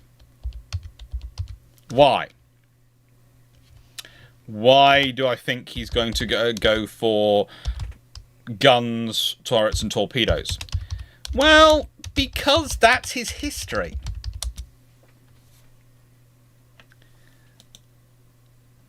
Arthur Wilson is a lovely guy, but he's been in charge of battleships, the Sans Perel. He's been in charge of HMS Raleigh, which was also a heavy frigate. He's been in charge of various battleships, as well as the Sans Perel, and he's been in charge of things like Vernon, Torpedo School, and the Experimental Torpedo Squadron. He has a strong experience, and he's fought some really interesting battles. I mean, really interesting battles. Wilson has actually got a Victoria Cross, and here's how he gets his Victoria Cross. He was in charge of a ship, HMS Heckler. He was her captain. And he was sent to Trinidad to the Red Sea, the coast of Sudan, and he was helping the British troops in the Mahdist War. When a lieutenant was mortally wounded, he took his place. So on the 29th, here is the actual award. 29th February 1884, at the Battle of El Tab, Captain Wilson of HMS Heckler attached himself during the advance to the right half battery naval brigade, in place of a lieutenant who was mortally wounded. Rather than sending another officer, he went himself. He wasn't going to risk one of his junior officers when he could go himself, was his view. As the troops closed on the enemy battery, the Arabs charged out on the detachment, which was dragging one of the guns. Whereupon Captain Wilson sprang to the front and engaged in single combat with some of the enemy, and so protected the detachment until men of the 1st Battalion, York and Lancaster Regiment, came to his assistance. The actual description from the various write-ups which were given, including from petty officers and other people involved at the time, was, with a sword, he engaged 8 men solo. Killed about 4 of them, it seems. Got wounded, managed to hold off the other 4 until some troops turned up. And as they turned up, more enemy reinforcements turned up, and it turned into a more normal battle. But he literally held them off because the reason his men couldn't help him is they were all shackled to and dragging a gun. So they couldn't get free in time. They were all ropes and trying to pull a gun forward. So he gets a VC for that. I think he deserves a VC for that. And as said, it's one in the chat, one of the few not awarded posthumously. So he's had experience. He's got command. And I think he's going to work on things like the torpedoes and the guns. Now, the interesting thing is he has quite a lot of friendships which go around the industry. So I would say the Ellswick 14-inch 45 gun will be a project which they work on. We know it comes in with HMS Canada. We know eventually, and it's eventually the guns which appear on her many, many years later. But they were working on them earlier. And as said, if you drop that cost, if you drop the risk, if you turn around to them and go, we'd like you to fund you to build a 14-inch 45 and test it, they'll do it. They'll do it. Vickers triple turret. Now, why do I think the Vickers triple turret? Because he is one of the earlier proponents on terms of volume of fire. He likes putting a lot of shells up there. He likes talking about a lot of heavy fire, and so I think that'd be something he'd be doing, he'd be interested in. So I reckon also he might want to test the triple turret out. Again, think of it from the point of view of the ships they're building at the time. If you can jump from 12 to 14 inch, that's a useful jump. If you can jump to a triple turret forward and triple turret aft, that means your guns can independently salvo and range. Got a single turret front, forward, single turret aft. Actually, the triple turret almost makes more sense for the ships they're building in 1900 than it does for the Dreadnought. Okay? So, there is a lot of sense to invest in these things in this period.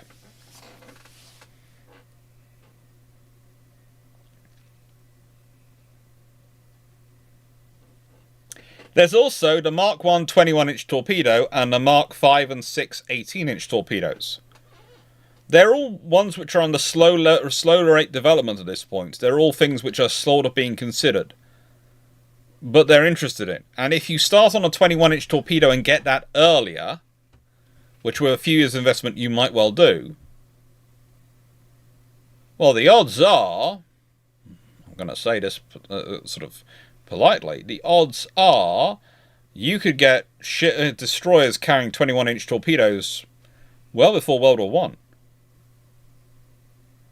Think about that. Royal Navy destroyers in World War One are armed entirely with 21-inch torpedoes. Maybe more, maybe bigger. All these have the potential to deliver.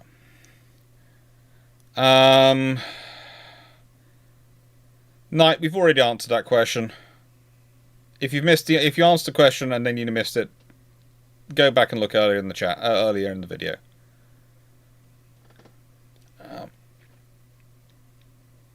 But realistically,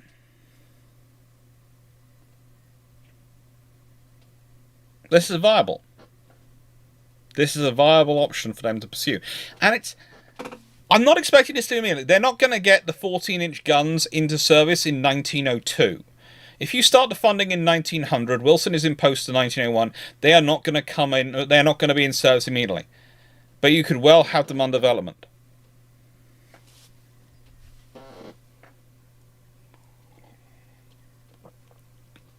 And the thing is, it doesn't require a lot of money, because what we're talking about is jumping into a period where, well, yeah, Steve, you could also, the 18-inch and the 18-inch, that's the 18-inch torpedoes I was talking about. They're the submarines. The 18-inch torpedoes. So, in this period. So what we're talking about basically is, okay, so you let companies get funding right until they've proven it works. Because the companies don't get funding until it proves that it works. You're now talking about introducing funding at the we have the ability to build this stage. Not at the we have a theory stage that this would work. No, we know we can build this stage.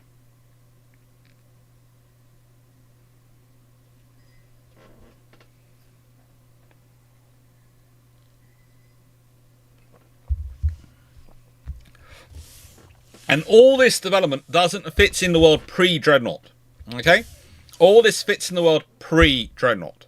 Because, again, the torpedoes are useful. They're used for battleships in this time period, mainly as a weapon of, if you are sinking me, and you get close to celebrating your victory, you're going to be annihilated. The triple turret, as said, It's useful because it allows the guns to fire an independent salvo, so you can have your front gun targeting something and your after gun targeting something, and that's useful. That's useful for range fire, and this is the period when we're talking about extending the range of fire, increasing the range of accuracy.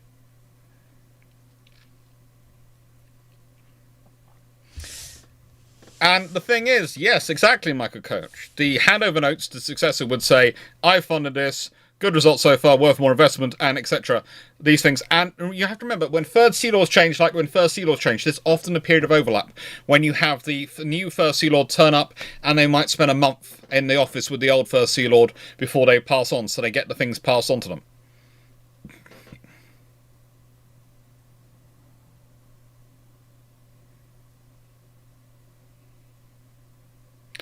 Edward Green, we'll talk about all this once we get to Dreadnought, because believe it or not, we will be getting to Dreadnought, so don't worry about that, but there's a whole slide coming up.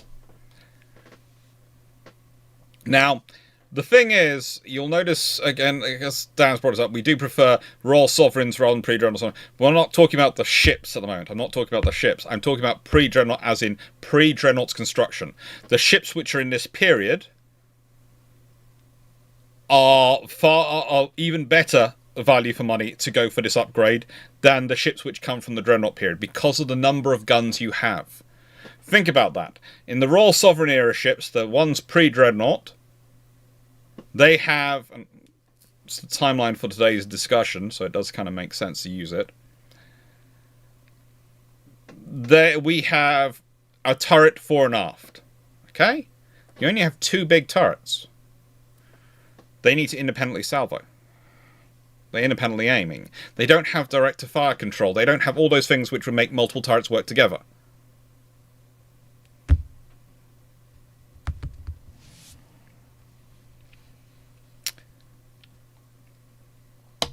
So, when Wilson hands over to May, what's going to happen? Well, May, there's a reason I've been posting pictures of him all day and talking about him all day, because he's the really big one for this. Think about it. He's the first, 1901 to 1905. He has the first 4 years of this funding. If anyone's going to have the biggest impact on what's being developed in this period, it's him. Because also, whatever he's funding is likely to go into Dreadnought. Okay? So let's consider Admiral May. Let's consider this personality, this absolutely, it's already been used, but worthwhile considering, Mad Lad.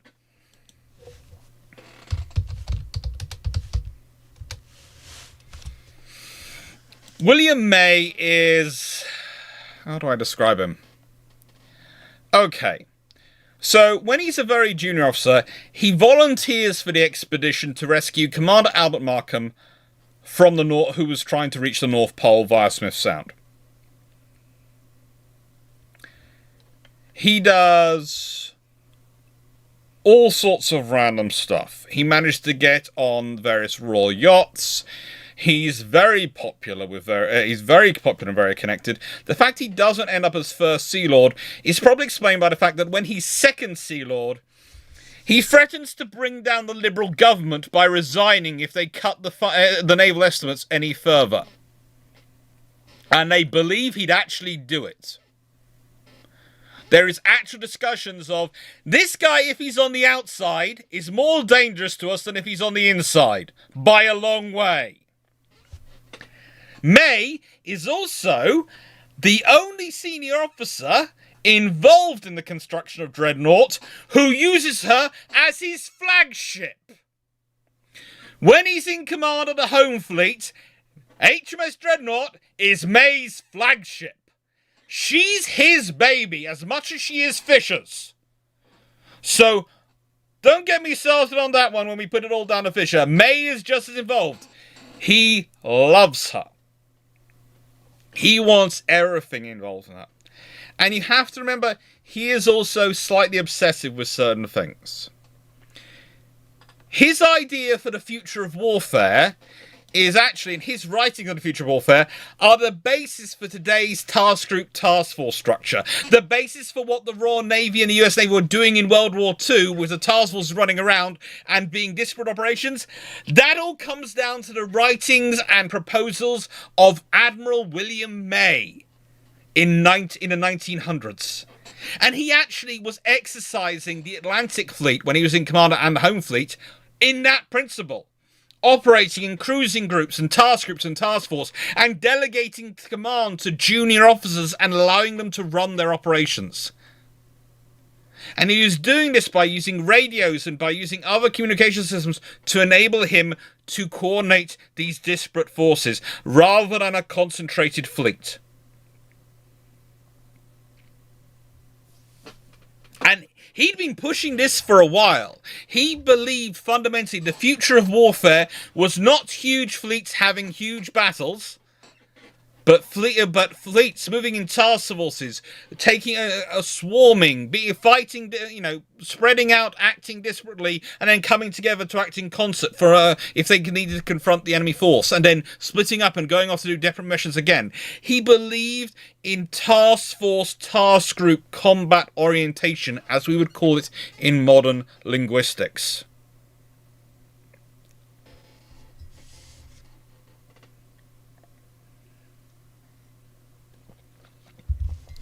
So this is the man you would be giving extra funding to.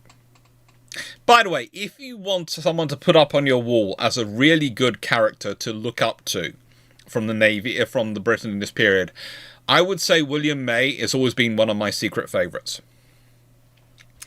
He is, without a doubt, one of the most intriguing Third Sea Lords and intriguing senior naval officers of his period. And there's a reason I picked the picture I did of him to post on Alarm, because he also looks absolutely dapper. There is the fact he's also potentially another one of the scariest officers who never became First Sea Lord for anyone else. Because if it had been him who had become First Sea Lord after Fisher, I can guarantee you this. The government would not have had as easy a time as they would not have had the same issue, would not have had the same experience as they had with dealing with Wilson, because May, oh boy, that guy was politically competent.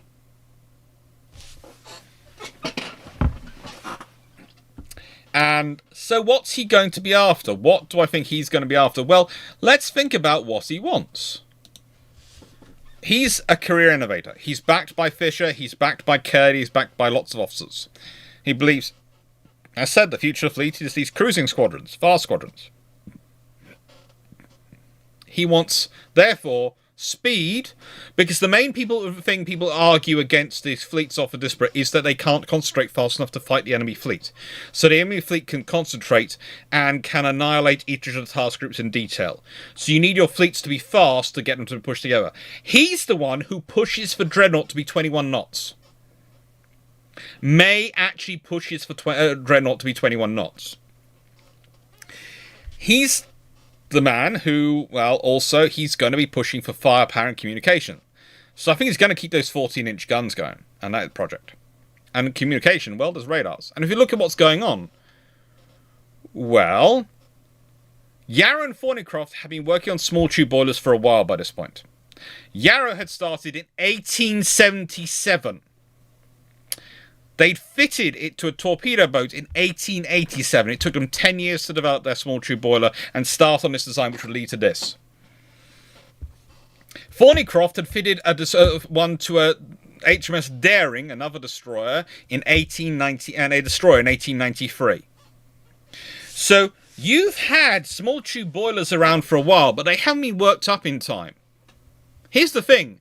The small tube boilers you can get could have got if you've started investing funding in this period now are not the same ones you could get 20 years later, but you could have made HMS Dreadnought even faster. The boilers are more efficient. There are more efficient boilers available, but they haven't been tested enough to go into the battleship.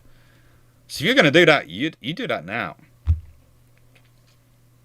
And there's also Marchese Marconi and their work in the crystal detector and detectors and valve reception systems, which are very early stages at this point. But if you start funding them at this point, you could be pushing them forward. And he has contacts with both these groups. He has connections with both of them. He's a very interesting character.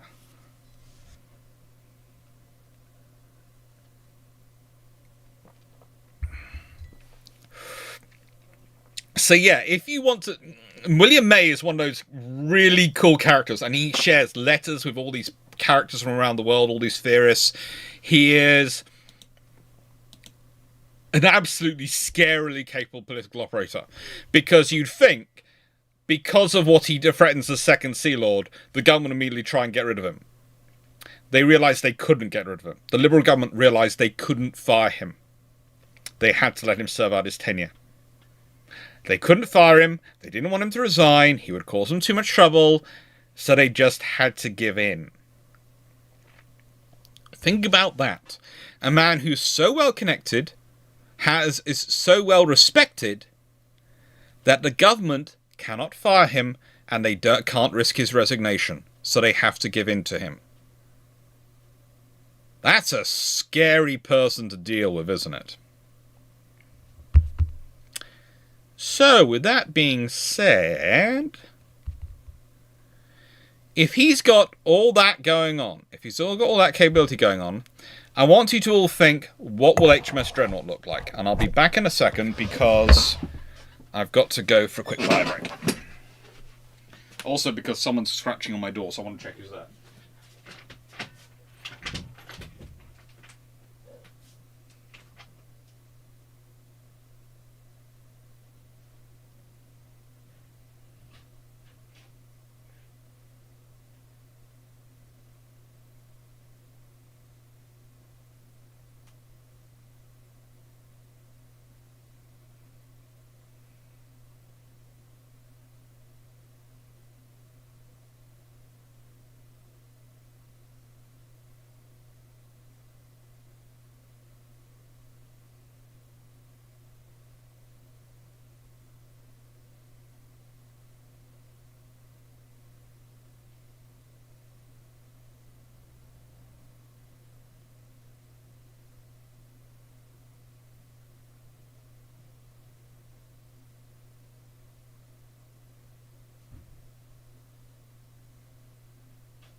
That was not right. Sorted. So, HMS Dreadnought. What's she going to look like? Well, here's what I've broadly come up with, and I've gone very conservative. So I've gone with 24 knots, Mr. Speed, because, again, if you've got boilers which are just that bit more efficient, you can get 24 knots. 12 14-inch guns. I did consider 15, but I preferred to go with 8 6-inch guns, because I thought under this scenario that's probably what you get, and 18 30-inch guns. Again, the 3-inch guns, because they are great for deterring the small boats and destroyers and torpedo boats, which are the problem if they're trying to threaten you. Now, why am I saying this? Why am I going with this design? Well, here's my theory of what would happen. So, when you consider that they very nearly go all 12-inch gun on the Lord Nelsons, or very nearly try and go for them. I think if you're going to try, with the Lord Nelsons, the way things are going, I think you're going to try for the triple 14-inch. And probably they end up with the triple 14-inch as their 4.5 guns, and they end up with 9.2-inch guns as their secondaries. The thing is, you also might find is they might also try out the small tube boilers in the Lord Nelsons as well. And if they made that decision for them, to try and boost their speed and their firepower, and then with the results of the Battle of Toshiba, the Vittorio Cuniberti papers, and the various discussions what the Americans are doing in South Carolina, what the Japanese are doing at Satsuma, I think Dreadnought comes about. And, well, that's kind of an easy way for the Royal Navy to work it. 12 14-inch guns is a very easy way for the Royal Navy to work it out.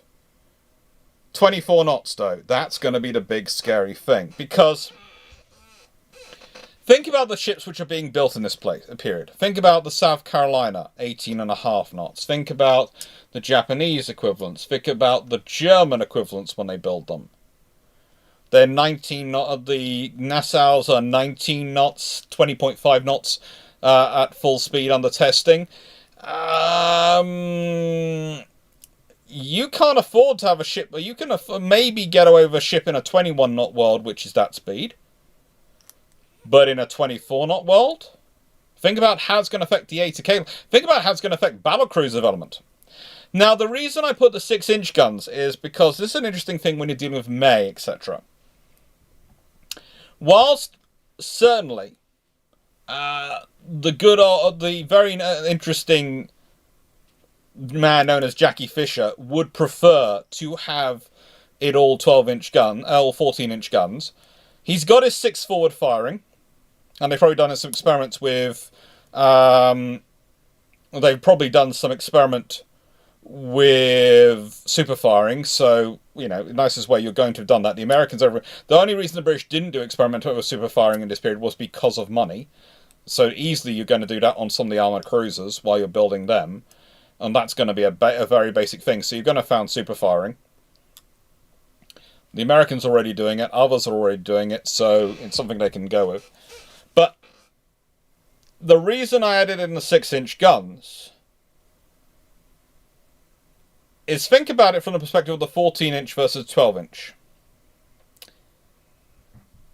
Do you want to use 12-inch? Do you want to use 14-inch shells to engage enemy light cruisers? Probably not. And there was a whole debate when they were 12-inch guns on the Dreadnought. But the idea was she had 5 turrets, the wing turrets, etc. She could therefore quite happily engage. But if you've got 2 sets of 6 guns, and no doubt they'll be thinking about this, she's able to engage a Royal Sovereign style battleship, i.e. one of the traditional battleships is ported.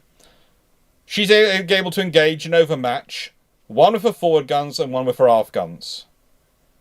So she also wants to be able to use her speed to her advantage. So and her speed, how would people check her speed? They're going to use light cruisers, they're going to use destroyers.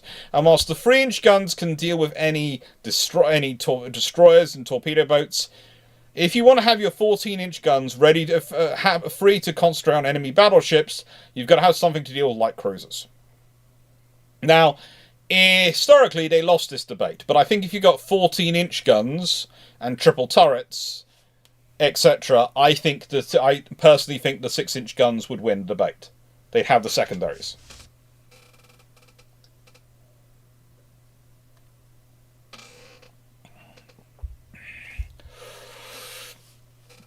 Now, you have to remember, these are 14-inch 45s as well. Interesting question I felt was this one was, would the Royal Navy have gone for 50s? And the reason why the Royal Navy didn't like to go for 50s in this period was literally because of maintenance around the world. You see, a 45 wears out slightly slower than a 50 because of the pressures inside it. You always have debaters, do you go up to a 50? Do you go up to a 14-inch 50, or do you go up to a next bigger gun for getting the same range advantage? The Royal Navy usually goes up to the bigger gun. Why? Where? And if you reduce the reason they do that is because think about the Royal Navy battleships if they're in the Far East, defending British possessions in the Far East. They need to replace their barrels. Well, you need to have got the barrels out to them. They need to get the barrels off them and bring the barrels back to the UK to be repaired. The more often you need to do that, the more trouble you're going to have with barrels, and you don't want the barrels to go boom in combat. So this is why the Royal Navy tends to prefer to keep the 45s than 50s. It's the barrel wear issue, and it's the logistics and infrastructure issue. Even the largest, most wealthy power in the world has the same problem. So the thing I thought was, well, in a nice way, the Royal Navy's bumping already up to 14-inch guns. Why would they worry about going to a 14-inch 50 when everyone else has pretty much got 12-inch and 11-inch guns? They don't need to. They can still outrange you. They can still win the fight.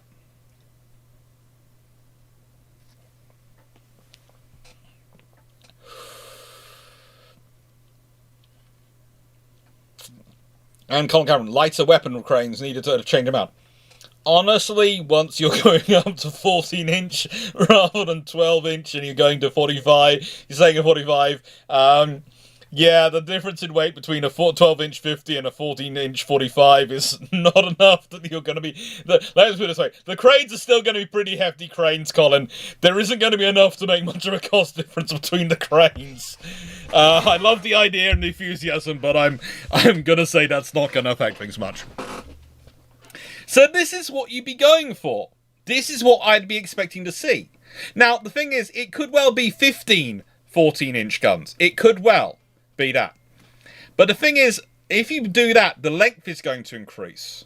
And I made this in UAD using it to make it proportional as I can, and I tried to keep the length roughly the same. The length's going to increase, which might mean you end up actually with more even going even faster.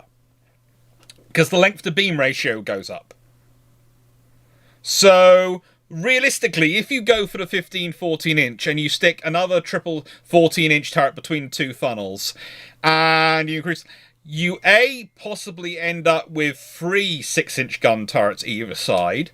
And the reason I've gone with turrets is because the idea again, that's basically them bringing forward the Lord Nelson idea of the secondaries, and the reason they were in secondaries rather than in casemates was to give them a better field of fire. So they've got to sort of carried on that idea. If you end up with that, if you end up with increasing it to that, you probably end up with a pair of 6-inch turrets forward. So that's probably a second pair, one either side after this forward pair, and then you have them aft, and you still end up with probably 18 to 24 3-inch guns added on, but you probably end up with a speed of 26 knots, maybe. Because the length to beam ratio go up on the space and how you'd adjust it. And the performance of the hull. Now that is really pushing it. But you can build that in the yards.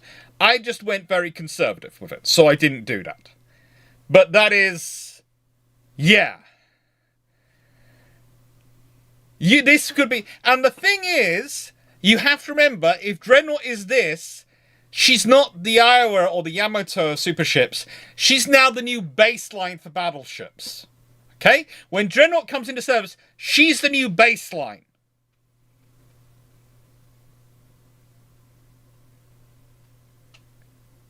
The Lord Nelsons would have been more powerful than historically. They would have been 6 14-inch guns, 12 9.2-inch guns, probably about... possibly they would have been about 21-knot ships. You know, all those things, they would be far better. You know, the reason why the 6 inches in triples is because wing turrets, usually it's going to be twins, and also because you want them to be rapid firing, and the rate of fire you want from a 6-inch gun with manual movement especially, you're probably going to go for twins, because if you have triples, you can, in the space you've got in a wing turret, you probably wouldn't have the ability to, you'd probably be getting in each other's way.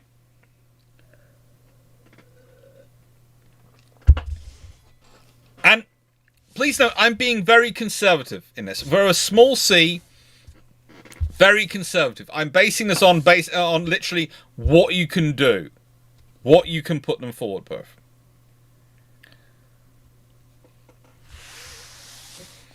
Now, the thing is, Leslie, you said immediately 15.5-inch and 17-inch guns by 1920s. Let me talk about that one.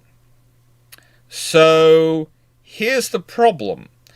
Traditionally, you have the jump up to 13.5-inch with the Orions, which again is based on the guns which are available at that point. But if you start funding earlier, you've got 14-inch guns. You could be jumping up even faster.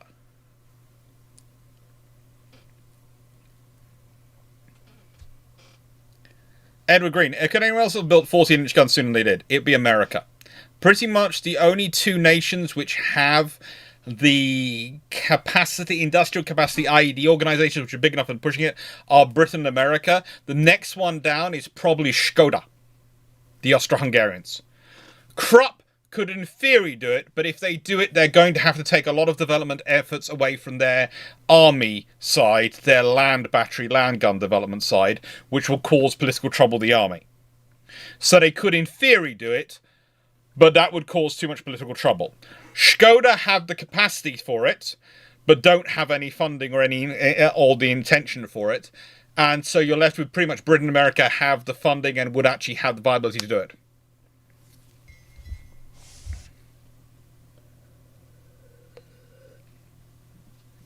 Triple turrets and wings will make the ship very fat. Yes, you're not going to get the triple 14-inch turrets on the wings. You can't actually put them on the wings, actually, realistically, when you think about the engines.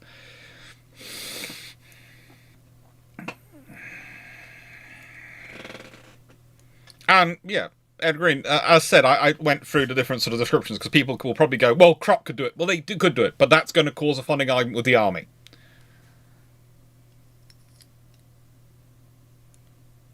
And Ultra could say, well, the thing is, as said, Knight 681, I'd say the 14-inch gun will be developed. I'm not doing ultra conservative. I'm doing conservative. I'm doing what I call realistic, because the thing is, if you're looking at the jump up for the Lord Nelson, they needed a jump up for the Lord Nelsons anyway. So they were already looking at bigger guns for the Lord Nelsons. There were none at the position they were happy with them to go for. If you go, therefore, with a 14-inch gun development earlier, then you have a 14-inch gun available. And if they have that, then in many ways you've already made the Lord Nelson a ship which, frankly, everyone's going to be slightly scared of. Because, let's be honest, the South Carolinas and all the others, they're good ships, but they've got 8 12-inch guns versus 6 14-inch guns. The Lord Nelson's powerful. Skoda developed the 12-inch mortar for the German army, not Krupp. Yes, Skoda are a very interesting works, and they are wedded into the wider Austro-Hungarian mixture. I usually use Skoda because they're the biggest of things, but they're often forgotten. People forget that the people who make cars today, that you can buy a car from, used to be one of the biggest armaments manufacturers in the world, one of the most powerful and prevalent armaments manufacturers in the world. They were spectacular.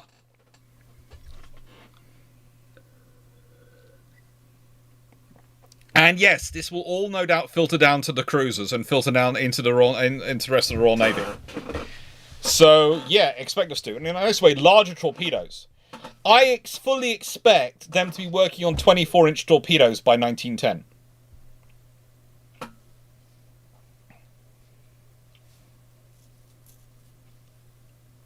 I expect them to be working on 24-inch torpedoes by 1910. I expect them to be working on super-sized torpedoes, because there are so many officers who are First Sea Lord who've come through the torpedo gunnery route. They want the bigger torpedo with the longer range. They want the bigger, more powerful gun. That's what they're going to be pushing for. So, Lord help anyone with the funding they're going to allocate. Now, this leads us to the third Sea Lord of the period, and that is Jackson. And Jackson is an officer who gets so maligned by history, but really shouldn't. Because he's the guy who invented and pushed forward and actually proved and was the first person to test wireless telegraphy between ships. Yes! Here is something. Admiral Jackson. Go back to show you a picture of him. This man, who goes on to become the first Sea Lord during World War I, gets all sorts of things about him. Oh, he was technologically unminded and he was all these things. No, he was very tech savvy. He was quite literally one of the people who pushed forward wireless telegraphy. Oh, by the way, he's also good friends with Percy Scott. So let's think about that. Let's think about the impact he would have with this funding, because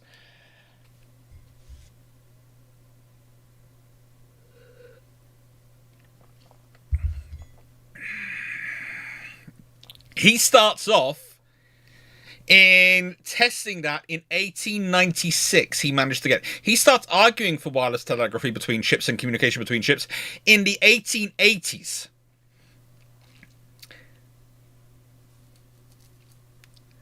In 1896, he manages to get his ship outfitted with wireless technology and actually gets it testing, and it communicates with a vessel 3 miles away. The first ever communication carried out in 1896 wirelessly between ships was over a distance of 3 miles. Within a year and a half, he's got that up to 140 miles. Think of that. Gets it to 3 miles. A year and a half, he's got the communications up to 140 miles. He's working with Marconi. He's working with all the different shipyards. And everyone he can do to push this forward.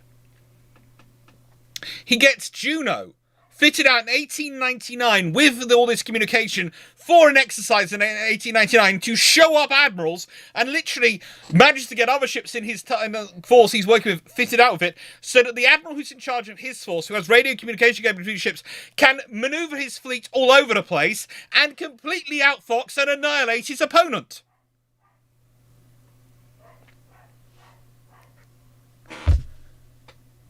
Now, here is the thing. This man is a man who was elected to the Royal Society in 1901, which, if you know about the Royal Society in Britain, are the ones who promote scientific thinking and engineering.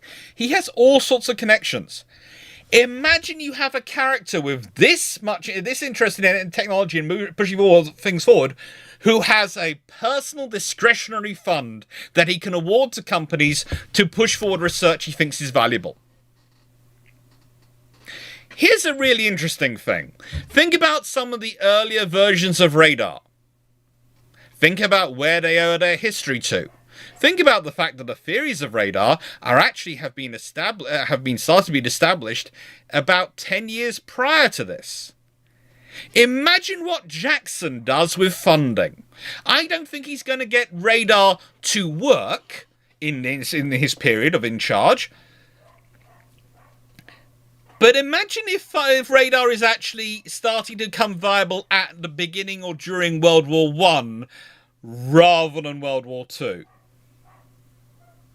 Imagine how that changes history if you have radar-controlled gunnery, radar-directed gunnery in World War I. I doubt it would happen. It's very unlikely to happen. But what would happen is his friend Percy Scott. Now, Percy Scott is fun, because I'm going to talk a bit about him, because he gets often forgotten a bit, and frankly, he deserves a bit of value, because he's forgetting, remember, just as the guy who comes up with fire control tables and testing takes place, which eventually is that. And basically, it's Jellicoe who gets the testing actually implemented in when he's third Sea Lord, and he gets it implemented and properly tested. And then eventually they go, hang on, this works. But I'll talk about all that as we get into Jellicoe. But Percy Scott is friends with Jackson. Percy Scott is a man whose career is turned on. By 1908, he's a rear admiral. He's been one since 1905. He's in charge of the first cruiser squadron in the Channel Fleet under Beresford. He's pushing forward communications. He is working with Dreyer. He is working with Vickers. All sorts of things to improve fire control and directed fire control, to reduce their range clocks, etc. So they're working really hard to push these things forward. Well, in 1908, is usually what we talk about, because what happens is there's a signalling incident between Beresford and Scott. Beresford signals to the columns in the 3rd Division of his fleet, which is manoeuvring at the time because he's in charge of the Channel Squadron, a Channel Fleet. And this is why Beresford's never going to be First Sea Lord, by the way, because he does too many things like this. He orders the ships which were under Scott's command to turn inwards together. The 2 columns, which they were in, were streaming on a parallel course described as what we would normally call 6 cables distance in naval speak, which is 1,200 yards. A cable is 200 yards. So when you see something measured in cables, that is every 200 yards. So 6 cables, 1,200 yards, okay? Apart. Scott realizes this would cause Good Hope and Argyle to collide, his 2 leading ships. So he orders Good Hope, and the captain of her, to disobey the order. This avoids what would have been a repetition of Victorian Camperdown incident. It would have caused a massive disaster and loss of probably both ships. They're cruisers, after all. They're not as survivors battleships. After this, Beresford attempted to have Scott court-martialed. That's what he wanted him done. The Admiralty refused, but they told Scott honestly he was probably never going to get to go to sea again after he retired. But could he keep working on director firing apparatus he was developing? The thing was, the reason Scott found this funny historically was because they had no money to fund him. They couldn't fund him doing this. They couldn't even fund his work when he was doing it earlier, because they don't have discretionary funding. But this means, in a nice way, when he retired in 1909, came ashore, they could have probably funded immediately. They could have been funding testing. And Jackson's the sort who's going to be doing it, which might stop the second signalling incident, because Scott might have been off with his squadron testing direct-to-fire control, because you adapt cruisers to do it.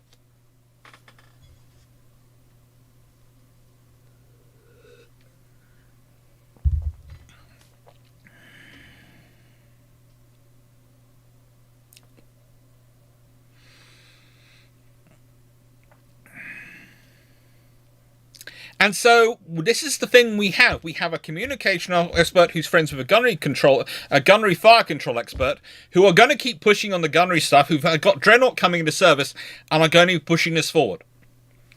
So imagine the work that's being put in, the funding. Now, the funding will not all go right. Some of it will go down dead ends. But again, the point is we've moved the funding point of the Navy's prepared to fund them, not from when they've proven it's working, but when they've proven they can make it. That's the differential. Years earlier, but you can accelerate it, because instead of you building, let's say, 3 examples, you build 9, you build 10, you build 12 examples. That will speed up testing, will speed up development, all those things. This is what we've got going on. Now, what does this affect? How does this affect the Royal Navy? If you consider it's building on what William May's been doing, what others been doing, radios are going to improve. As said, I would love to say radar comes in, but I doubt it. I don't think I've even discussed it as a possibility in the long patrol, because I know the people who I know I can explain it more in a live than I can in a long patrol, because I'd have to do a whole long-winded thing. But in live, I can, if I get it, don't explain it properly, then the chat will soon tell me. But the thing is, it's a possibility, and they're going to be pushing on it. The better thing, though, is radio communications and communications. If you've got direct-to-fire control, if you've got 1920 equivalent radio being implemented in 1910, if you've got fire control, direct-to-fire control being implemented in 1910, those two things are going to give you 4 years to adapt before war begins. They're going to be massive.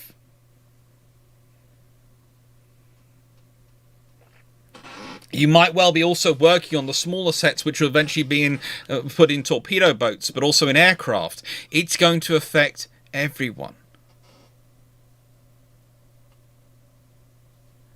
Now, that's when things start to get even more interesting, because then we have Jellicoe comes in.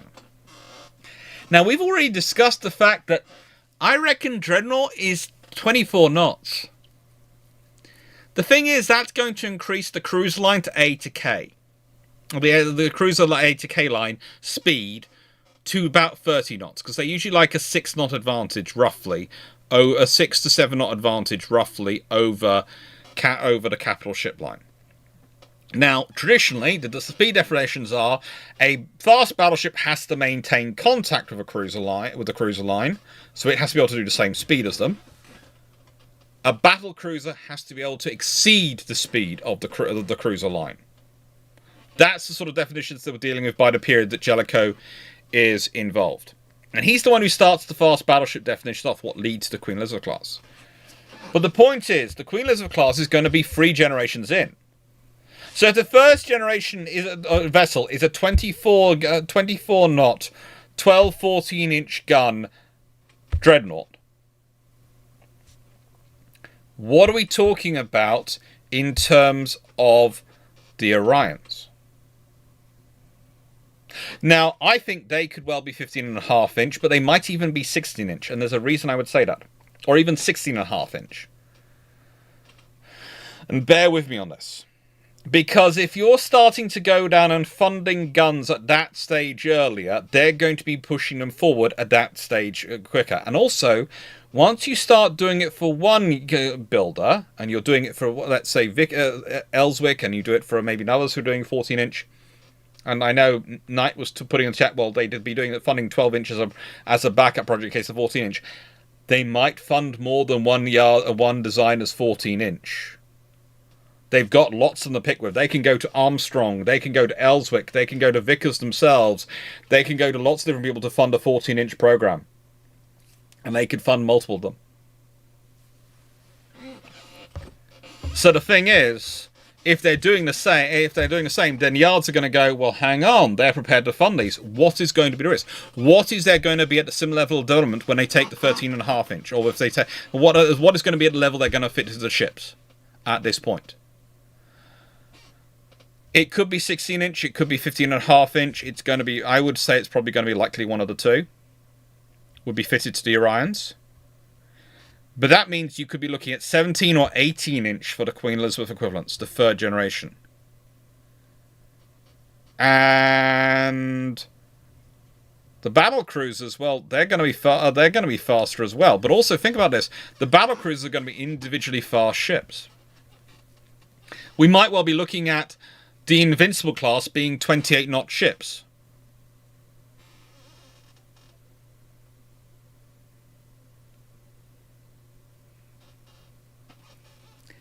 What I'm basically saying is if you even start off in 1.5-inch increments, then by the time you get to the Queen Elizabeth class, you've got 12 17-inch guns on a Queen Elizabeth class battleship.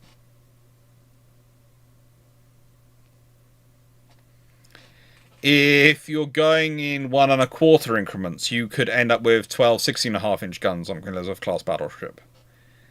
If you're going in 2-inch increments because you're prepared to take that greater risk and you're negating the logistical advantage of just going in 1.5-inch increments, you could well be on 18-inch guns by the time you get to the Queen Elizabeth class.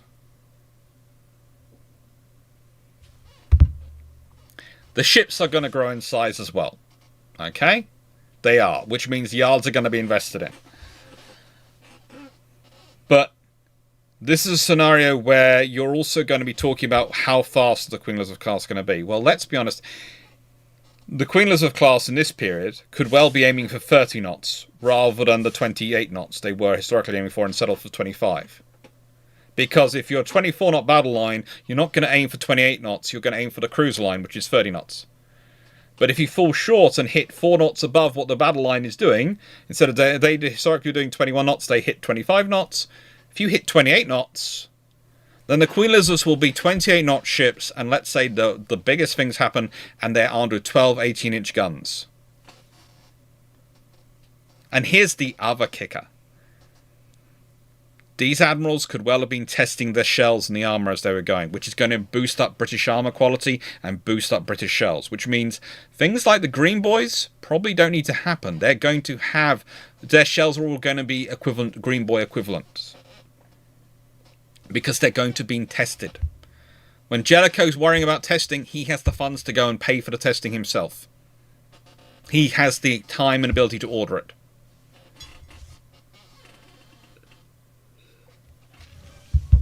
And he has the funds to do it. Again, the Royal Navy is the premier instrument of the British government. Whereas for the Germans, it is their army because of their huge land borders and the necessity of protecting their land borders against their enemies and their opponents. And I know I've had comments recently about this, but I will explain again. After the Franco-Prussian War, the Franco-German War of Borders could best be described as technically peace, where both sides are busily finding out how many sharp pointy implements they can buy and how many things they can go bang they can procure to point at each other.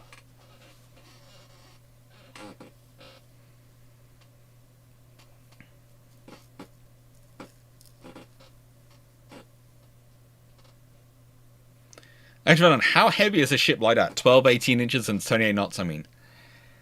You're probably talking somewhere in the region of 50,000 tons. 50 to 60,000 tons. And the fact is, Both there are lots of navies which could build lots of infrastructure around which could be built up to build that, which could develop to build that, and it will do, because again, whilst I often point about the fact that there's a missing construction period, which is 1916, you have to remember in 1910 the British do a shipyard upgrade, and that's when they're they're doing another upgrade cycle, and the next one was due for 1916. Well, the 1910 upgrades are what will make it big enough to build Hood, the yards.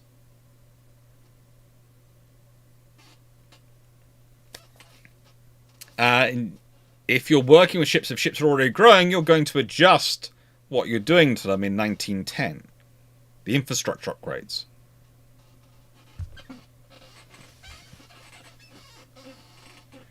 So yeah. And Age of Valhalla, you have to remember Yamato is built to World War II standards with all sorts of armor put in for air defense and all sorts of extra subdivision, etc. So yeah.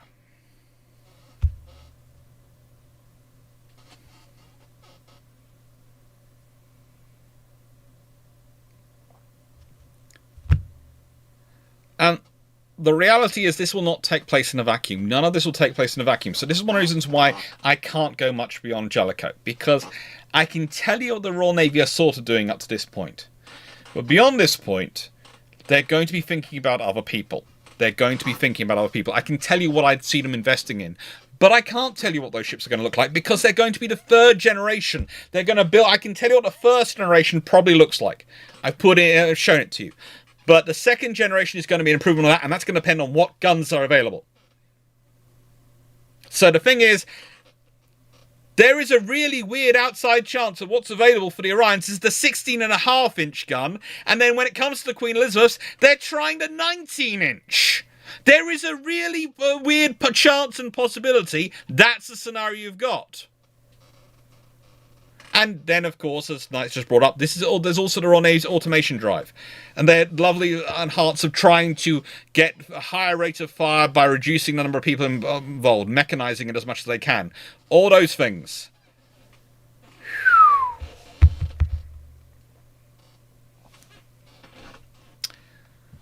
So let's put this in. What is going to happen? Well, let's first consider Germany.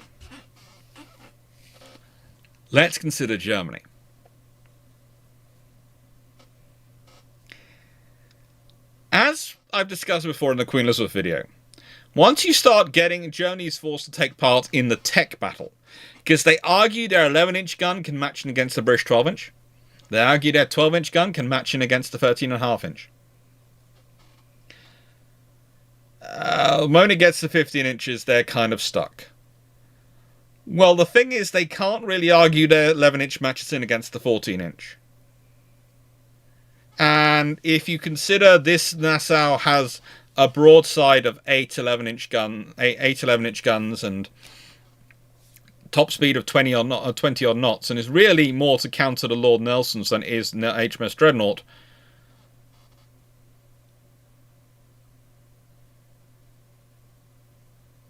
What are they going to build? What do they have available? You know, if you're Tirpitz, you announce, I want this funding to build this battleship. And how does it rank in the world? Well, you see that ship over there? Yeah. It has more guns broadside, because it can fire 12 guns each side. It's 4 knots faster, so it can veritably run rings around us when we're fully 4 to 5 knots faster. And all its guns are bigger and have longer range. You don't match in.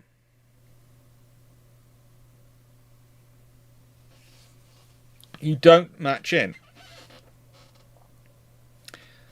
So there's a real point that actually you could have in this earlier period, you could have the Germans forced to give in. They might, because it might present an earlier political fight. Dreadnought might be an HMS Warrior movement. Remember when Warrior basically wipes out Gloire's advantage? The French pushing, and that's what ends up with them falling eventually into the Junacol trap, etc. Self-made trap of the Junacol. You could have a scenario where you have raised the cost of battleships enough with this new Dreadnought that it causes such a fight in the Reichstag, such a political fight with the army, that Tirpitz falls. And that could lead to a complete reshaping of German policy.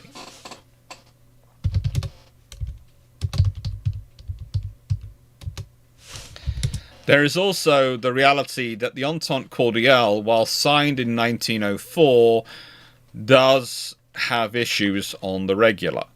It's something which you constantly have trouble in terms of the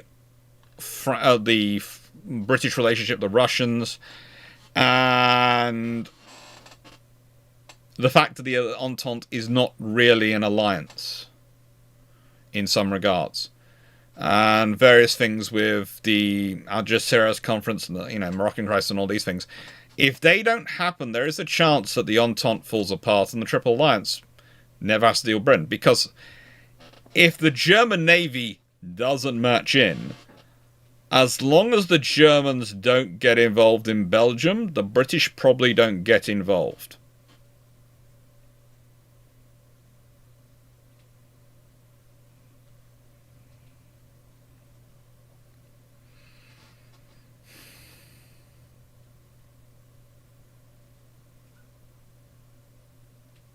So, the thing is, there is a possibility of a fall earlier on.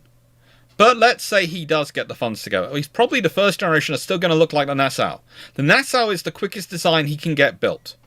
It's basically an improved counter to the Lord Nelson class and has that layout for that reason.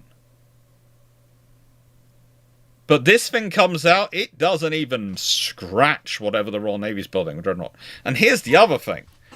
If you've got a 24-knot Dreadnought, let's be honest, a 24-knot Dreadnought,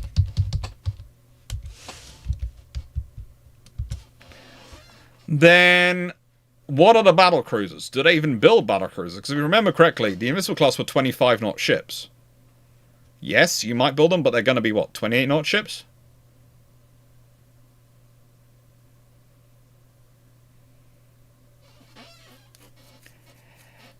I just see a scenario of emerging where if the Germans do stay in this, they're going to have to double down. They're going to have to increase their funding for their navy to be able to start getting involved in the race, or they're going to have to give up on the quantitative part of the race and join the qualitative race.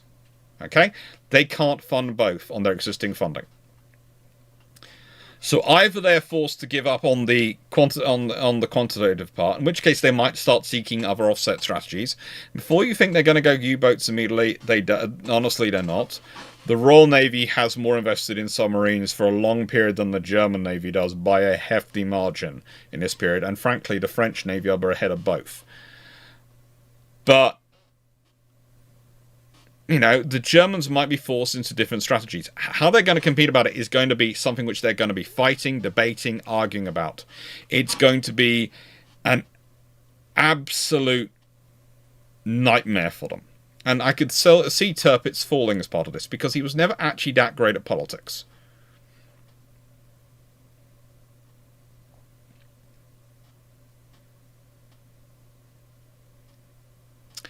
So either it falls and the German army gets more money and the Navy gets less funding, or they seek an offset strategy, or they seek more money.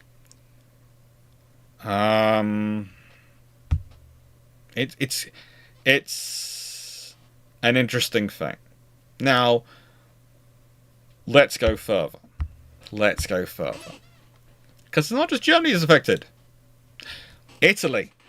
One of those partners in the qualitative building race. The land of the Vittorio Cimberti, the fiercest of the all big gun battleship. The people who come with the Dante Alighieri and the other ships. I can honestly see the Italians pushing even further. They build a Dante Alighieri and she's got 22 knots of speed. She's got 12-inch guns.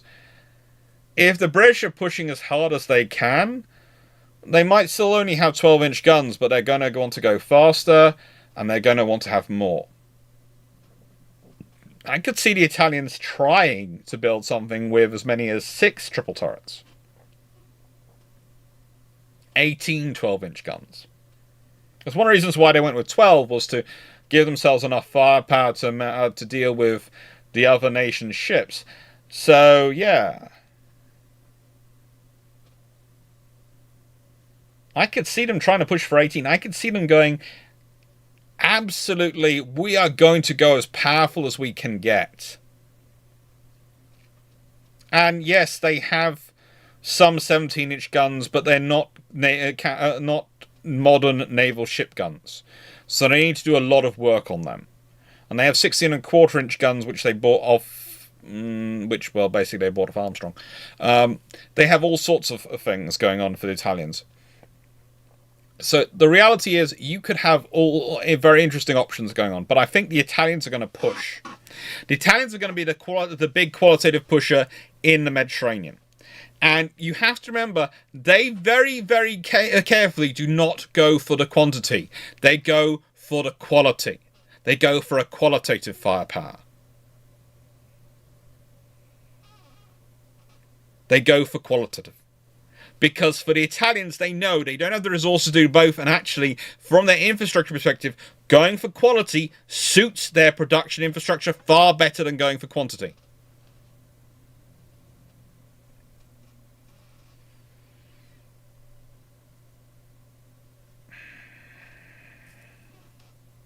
Either way, they're going to be powerful. And by the way, before people start thinking about it, just remember, the Dante Alighieri is the basis for the Gangut. So whatever they go with, that Gangut's also going to get improved. Back in a second. Apparently something's moving in the wind. Oh.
Now, because the wind kept whistling down our chimney, which we don't have lit because both my arms are asthmatic, and so I apologise for disappearing quickly then. Because the wind came, I put a sheet over it. It had fallen off, and I hadn't really explained to anyone how I'd hung the sheet up, so I had to go quickly do it.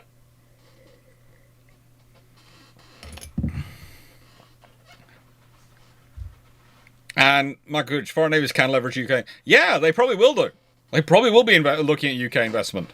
They probably will be buying some stuff off that line. Say, Clarke, could the Royal Navy have enough advance to be ahead of the curve? Do you think they could keep up this pace of development so no one can match them? Honestly, it's going to depend on how the others approach funding. So if the Royal Navy continues this funding, and it also turns into returns coming into industry, and especially if it manages to deter naval competition, deters actual war, so they can keep so they don't have the impacts of maybe World War I or don't feel it the same way, then they can certainly keep it up for a while. Can they keep it up permanently? Who knows? It's going to end up getting interfered with, but you know, we'll see. So, what do the Italians go for? Well, the Italians are going to go for firepower, but they're going to go for something which suits them in the Mediterranean. And they want speed because they need to cover both coasts, because the French on one side and the Austro-Hungarians on the other side. And the Austro-Hungarians are trapped in the Adriatic, and they want to keep them there. They don't want them bombarding their coast. And the French are just French. No, one of the interesting discussions was someone the other day was responding to a comment about talk about the Junacol was the French had no enemies and weren't fighting any wars, so they didn't need to invest in their navy, and they didn't need to do anything at all. And it's a case of no, that basically the lots of powers in Europe are spending half their time arming weapons about what the others could do, rather than necessarily what they are doing, what they could do. So yeah, they're going to be pushing. Do I think the Italians jump higher? Well, they know. They might go a bit higher. It'll be interesting to see what their design's for next, but I think they keep 12-inch guns at this point. No. My sister can't even take gas with their asthma, so we're just getting rid of the fireplace completely. It's a wood burner fireplace. It's a lovely wood burner stove, but we're getting rid of that and we're getting rid of the fireplace completely. And just going to depend on the central heating system.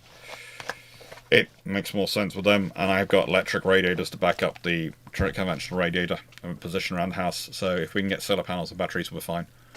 Although electric radiators will burn through batteries very quickly.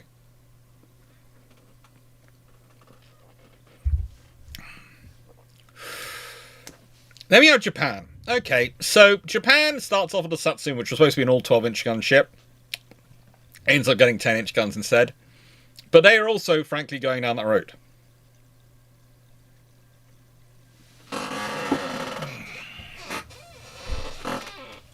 And so, this is a problem. This is a problem for them. I think more than likely you get what happened to the Congos happen again. I wouldn't be surprised if you get a Congo-class equivalent ordered, battlecruiser again. But they might also order a battleship under the class under the same scenario, where they order a battleship from a British yard with the idea the rest will be built in Japan. So they order basically one off the class lead, so they can boost up their knowledge and training. It's a very easy thing. You pay for one to be built in another yard, you pay for the design, you pay for your people to go there and see how it's built, and then you bring the understanding back to your yards. It's what they've been doing with their Royal Sovereign Star battleships and armoured cruisers anyway, so it would continue on the policy. What do I think they're going to go for? Oh, they're going to jump in. They're going to jump into. And it won't be a glass cannon ship, but it will be powerful. I wouldn't be surprised. You have to remember the Japanese going for 14-inch and the British going for 13.5 inches. One of the things which drives the Americans to jump up. And, you have to remember the qualitative race, and we'll get on this when talking about the Americans, is an interesting race to have. So what are they going to end up as?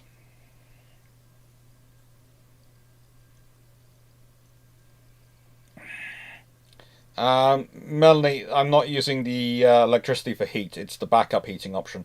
I've got a gas boiler. Answer that question. We've got a gas boiler. We've got a gas boiler for the heat, and that's the main heating system. The electricity is the backup system. I like to have backups.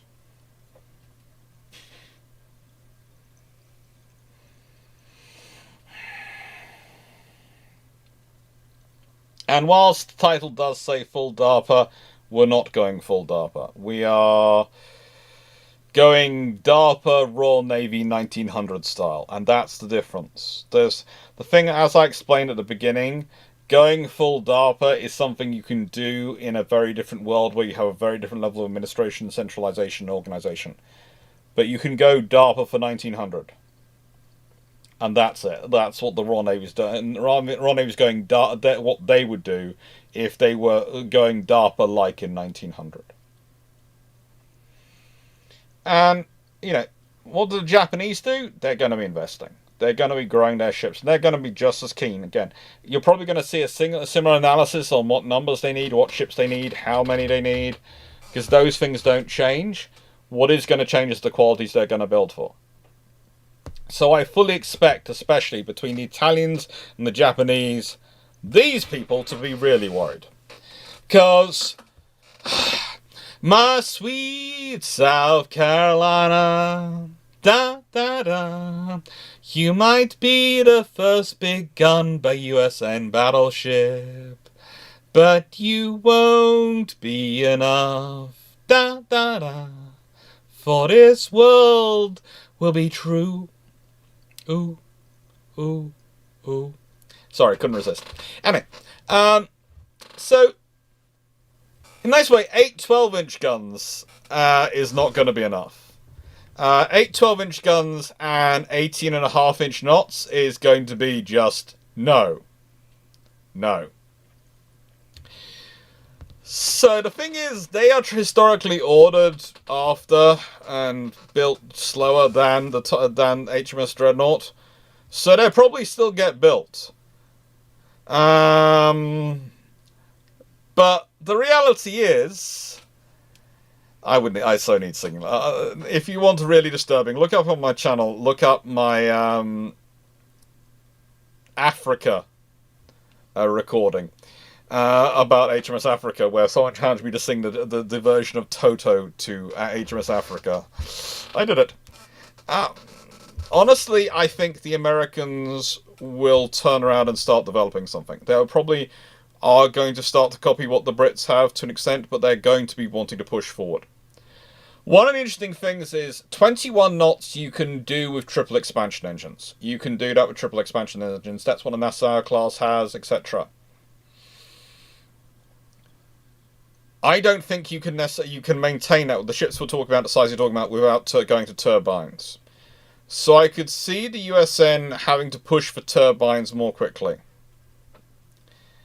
And that would be interesting, because if the US Navy goes all turbines all quickly, rather than producing one triple expansion, one turbine, that's going to change the operation of their fleet and going to change the fuel type. Probably change their approach to fuel types and boilers. So it's going to push them forward a bit faster. I think Tillman's probably going to have an absolute fit. I can certainly understand him having a fit, because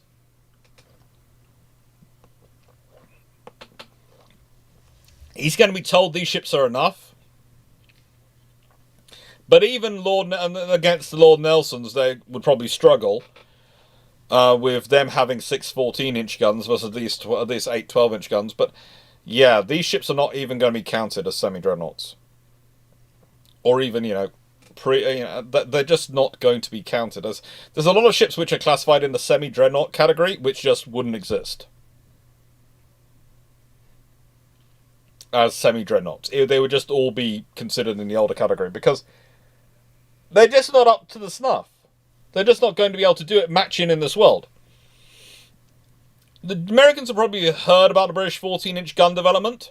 They're probably looking at it interestingly. And when they see the Lord Nelsons come out, that's going to be an O. And when the Dreadnought comes out, that's going to be an ooh. And they're probably going to start working on it. Now, I think their first generation of this will probably be 14-inch gun ships. They can, I think, find it in themselves to develop that fairly quickly should they need to.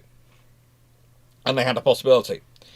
The interesting thing is going to be, it's usually the British, the Americans, and to an extent the Japanese and the Italians driving it, but the British and Americans who are doing the actual leapfrogging in the growth of gun sizes. Again, I've told you before, this is about the gun size. Who has the bigger gun? Yes, this is not substituting for anything on the part of the politicians. But, yeah. So, the British are at 14-inch. If the British then jump up, what's the next jump going to be?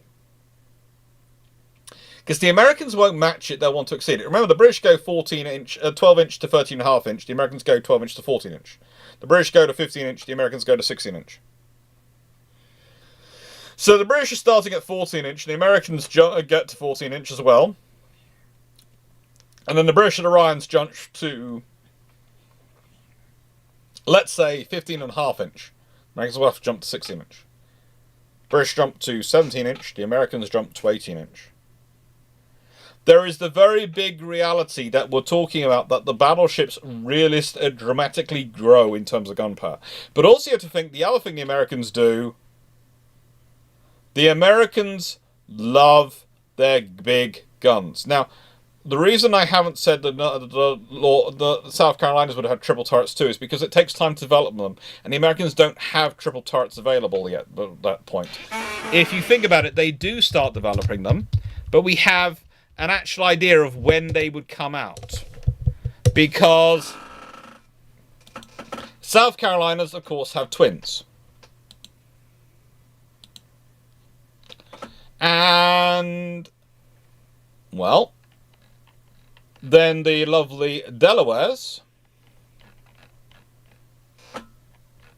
they have triples. And no, they don't have triples. They have twins. It's not Delawares which get triples, is it? Remember it. Go to the brain. It's not even the Florida's. Is it? It's the Wyomings. The Wyomings have triples. Don't they? No, they have twins again. So, not the New Yorks. It's not until the Nevadas that they have triples. Now, the Americans actually started developing the triple program when they were launching the South Carolinas, the triple turrets. So that gives you an idea of how long it takes to develop them, because they're starting building those in 1912. The South Carolinas start construction all the way back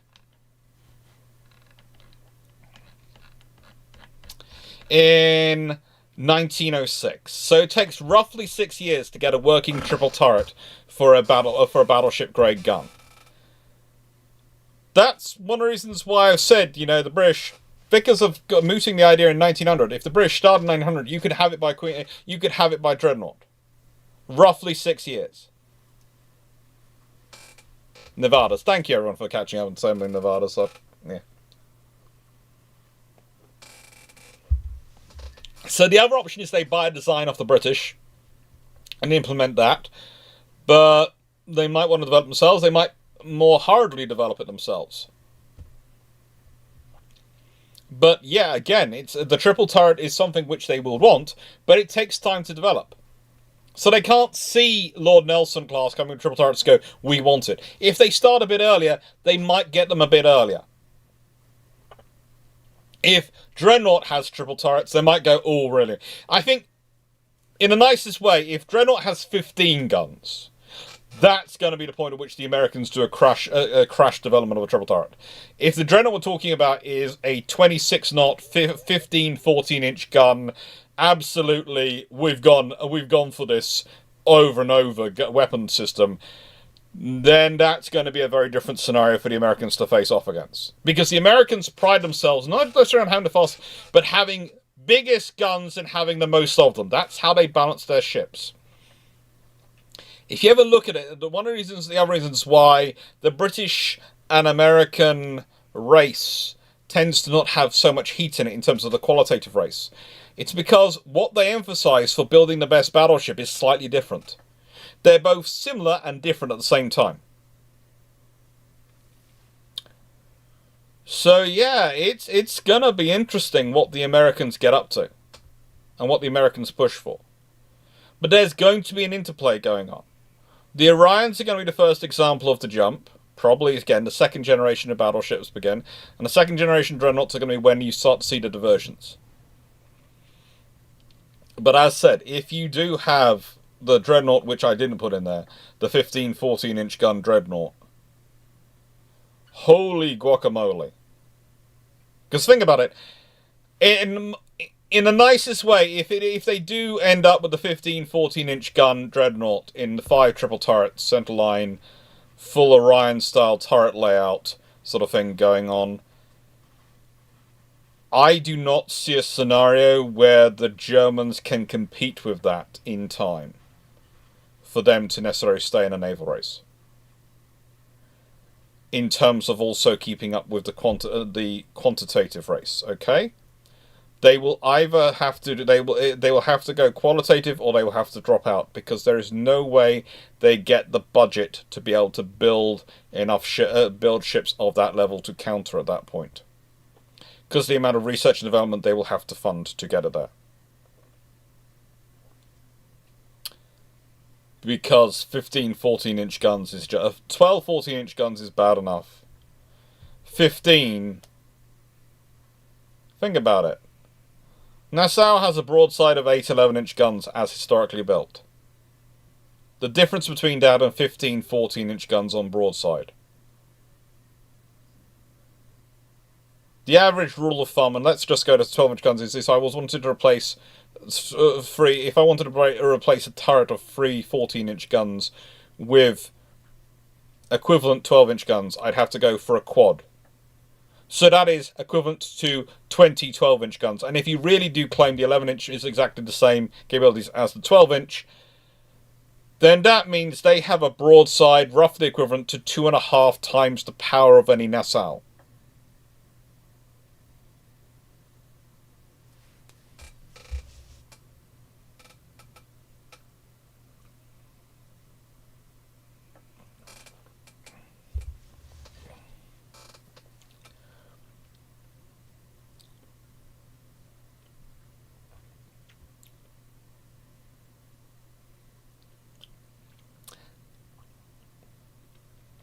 To significantly increase the rate of fire, you're going to have to do a lot of work. And as I've said before, once you have rate of fire in the case of minutes per gun, minutes per round, that's a problem. So this is why I think things will probably pop up and might then pop down. As I said before, the sweet spot is in the heaviest shell you can get at what we would traditionally consider the battleship rate of fire. The spirit would be 16.5 inch, and that's the sort of between 12-inch and 16.5 inch sort of rounds, that rate of fire. Actually, 10-inch to 16.5 inch pretty much has the same rate. 10-inch to 14-inch is pretty much the same rate of fire, and 14-inch and 13.5 inch to 16.5 inch is pretty much the same rate of fire.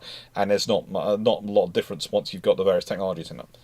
But the realistic thing is, as I said, if I'm conservative, I go with 12, 14-inch guns, which seems like a standard place to go. And that the Germans might feel they can match in against that. They might feel they can match in against that, even with their 11-inch guns. But 15, and the other thing is, in this scenario, you're building them, but you've built more stuff. The fact is, the Invincibles you get through because they give you that speed. You want the 24 or 25 knot speed.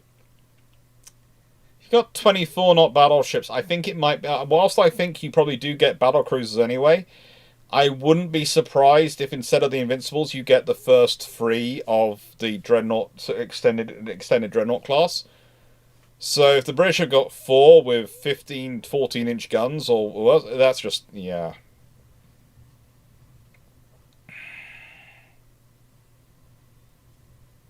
And they'll be working on all sorts of capabilities.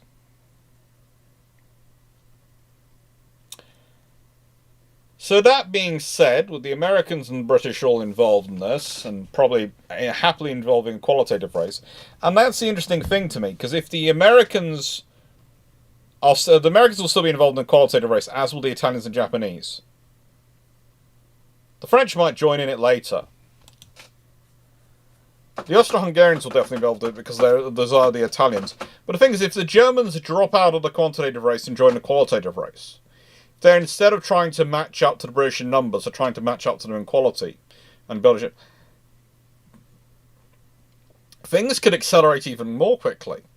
It could become it becomes a tech race, like the space race. It's not over who's building a fleet and what the fleet is. They are building up these things for the meme, for the status. And Edward Green offer, yeah, 18-inch shells are madly heavy, but if you are going for status on the world of lot of your guns, honestly, I could see people ending up with 22-inch guns at a certain point, just going, look how big our guns are, and then having the rest of their ships being actually viable. And yes, it does, Mark Harness, because if you build battle cruisers, 14-inch gun ships, you might, for your first class, think they're going to be invincible, but by the time you're on a second generation, they can be 16.5-inch guns, or, you know, as said, there's a very sincere chance where the likelihood is it's going to be between 15.5 and 16-inch. But it also could be 15-inch, it could be 16-inch, 16.5-inch. It could that jump to in the next generation. And that's going to be the point at which the Titan Cubs would appear.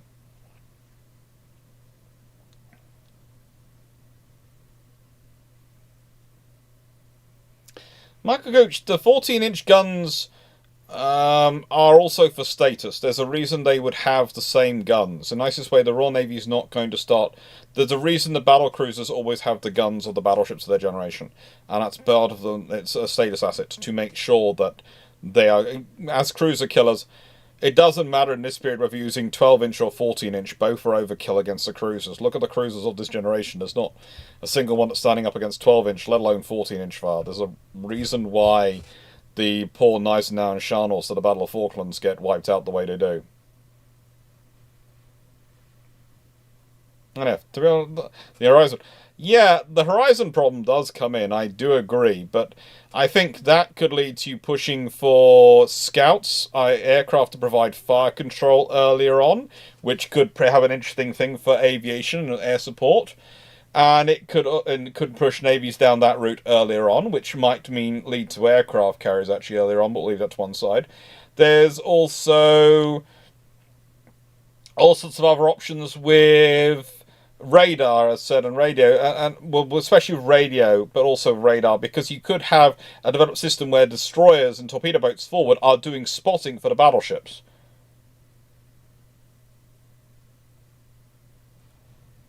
Now, Austria-Hungary, they historically produced the Tegetovs, which are some ships which singularly push forward a lot of the technology at the time, and some of the most interesting ship designs of their period.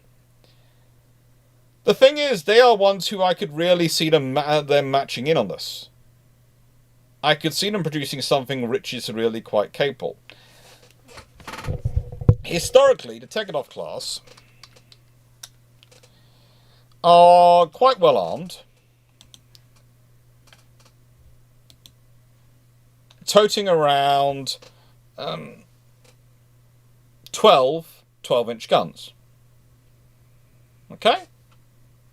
So in some regards, making them up to 14-inch guns is A, not that difficult, and B, as a scenario, means that you're just expanding on existing design, because they've already got the triple turrets. But I could see them pushing even further. Whilst I could see them having 12-14-inch guns, if that's also what the Italians have gone with the Dante Alighieri, and they're pushing their ships up, I could see them pushing and maybe trying to go a bit further. Austria does good quality ships, and I could honestly see from looking at the discussions, these are 20-knot ships, these are not necessarily long-ranged, but they're well-armed. I could see them pushing them as well to be faster. Monteculi is an excellent commander-in-chief. And as I've talked about before with him, I could see, if him given the chance, him trying to make these into the first ever fast battleships. If he's got the chance. They could be 28-knot ships.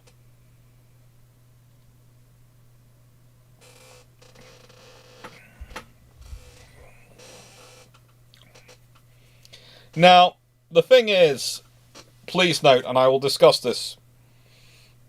So, fast battleship is defined as being able to keep, as I talked about earlier, mentioned earlier, fast battleships had to maintain contact with the A2K, the cruiser line. Battle cruisers had to be able to go faster than the cruiser line. That was how the Royal Navy defined it once they had fast battleships in the mix. Which is where the figure of 28 knots comes from, because that maintains contact with the cruiser line. And pretty much all the cruiser lines of most of the big powers, even by World War II, are designed to do it for a 28-knot cruiser line. As in, that's what their speed they're working together as their reconnaissance line. 28 knots. The battleship, fast battleship has to be able to maintain the contact with that. So that's why this speed of 28 knots comes in. Going faster than that allows you to exceed the cruiser line and go off and do independent reconnaissance. That's what battle cruisers, etc. are for in the Royal Navy terms. And the Royal Navy standards are what we tend to pick as the standards for everyone, because most people design themselves in accordance with the Royal Navy in this period, because the Royal Navy is the benchmark Navy. When how do I describe, and by the way, before people start getting annoyed by that, think about it today. The US Navy is the benchmark Navy. Every time you talk about ships, if you're talking about a destroyer, you're comparing it to a Burke. In the period we're talking about, if you're talking about a ship, you're comparing it to whatever the Royal Navy equivalent is, because that's usually what everyone knows about. So, the thing is, in this scenario, I could see the cruiser, if the battleships are doing 24 knots, I could see the cruiser line being 30 knots, so the fast battleships will be aiming for 30 knots. And as I discussed earlier, the Queen Elizabeth class, if they're aiming for 30 knots and they fall short, but are still 4 knots faster than the battleship line, that's 28 knot ships. So the Queen Elizabeth class could end up as 28 knot ships, if they fall short. But if you've had consistent development going into small tube boilers, they might actually be 30 knot ships. And we can all imagine HMS Warspite armed with 12 18-inch guns and 30 knots of speed.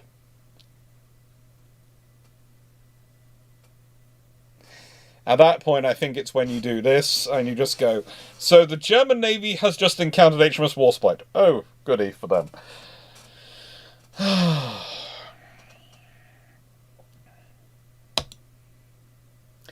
Now, then we get into the other powers. I'm going to cover through these, and then of course we're going to get to the normal question section I have at the end of these videos, and I'll do questions for about half an hour. Yes, the Chinese cruisers are pretty impressive, but they're still not the benchmark navy. The Chinese are not yet the benchmark navy. I don't know if they ever will be. There are lots of interesting things which have to happen to become the benchmark navy, but they are good, but they're not yet the benchmark navy. When you're talking about, let me put it this way, if you're talking to the average person on the street, most of them, you're far more likely for them to know what a Arleigh Burke is than a Type 55. So, the thing is, these powers are all going to be interesting. France is going to be starting from slightly even further behind with the legacy of the Junocole, but they're going to be pushing forward. Now, the thing is, if the Entente breaks down because Germany's dropped out of the naval race and Russia is acting up again, then France is going to have to seriously fund their navy. Hard. If the Entente keeps going, because the Germans are struggling and trying to pull us, then the Entente's in a very different position. But still, the French are going to be in trouble. For Argentina, Brazil, and Chile, the South American dreadnought race is going to be even more fruity, because imagine what's available. Imagine the Rio de Janeiro in this world. Imagine what they're ordering. I mean, you know, think about it. Chile and Brazil both order from Britain. Argentina orders from America. Imagine what they're buying in a world where dreadnought, the baseline for a dreadnought battleship is 12 14-inch guns and 24 knots, let alone 15 14-inch guns and 26 knots. Just think about that. And also, then think about Russia in this scenario, and Spain. Spain's going to be, what they're going to have to, if they want to actually have what they built, which was a dreadnought which was large enough that no enemy cruiser could come and challenge it, so they'd have to send a battleship to build it, but it wouldn't be, it's going to have to be still bigger. Because, nice way, are there 12-inch guns, the entry level, going to be enough? 12-inch twin guns, are they going to be enough to be it? What are the cruisers going to be like in this kind of world? What size vessels are we talking about? Because everything's going to change. I'm talking about the top line assets because in many ways they're easier to work out because they're going to be bigger and more conservative. But you take more risks with your destroyers, you take more risk with your cruisers. As I talked about in the Building the Fleets of the Battle of Jutland video on this channel, the Royal Navy at the Battle of Jutland is a balanced fleet with the cruisers and destroyers and everything in proportion to its capital ships. The Germans aren't. The Germans have built an unbalanced fleet because to be able to build the capital ships they've been building to try and keep up with the quantitative race, they haven't built enough cruisers, and their torpedo boats, aren't really big enough. Well, imagine what's happened with the Royal Navy having this much funding for small tube boilers. Have they entered oil firing early? You know, has oil fired ships come in with the Orions? There's an option.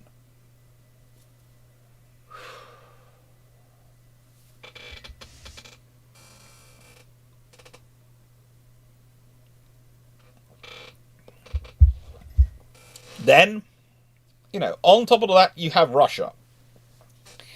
Russia, reeling from the Russo-Japanese War, seeing what the Royal Navy is now building, seeing what Japan's going to be ordering.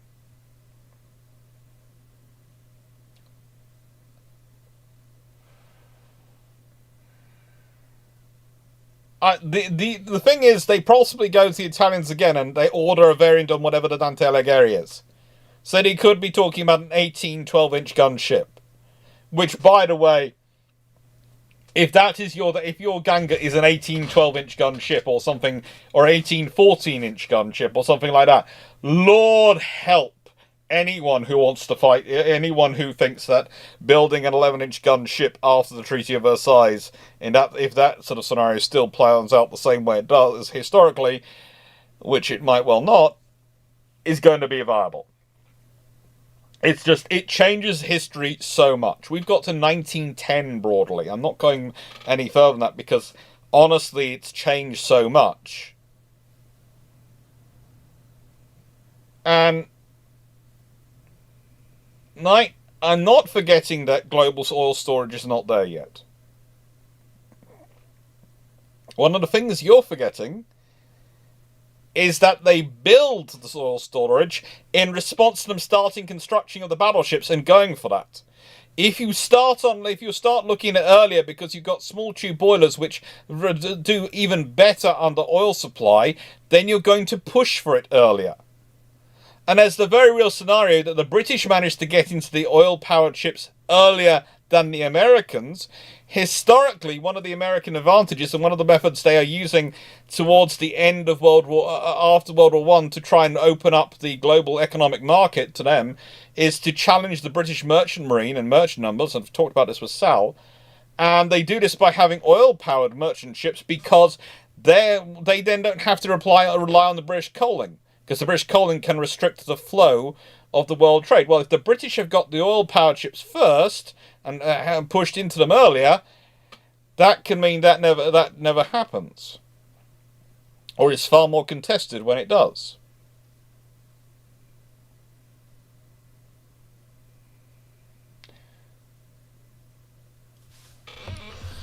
So yeah.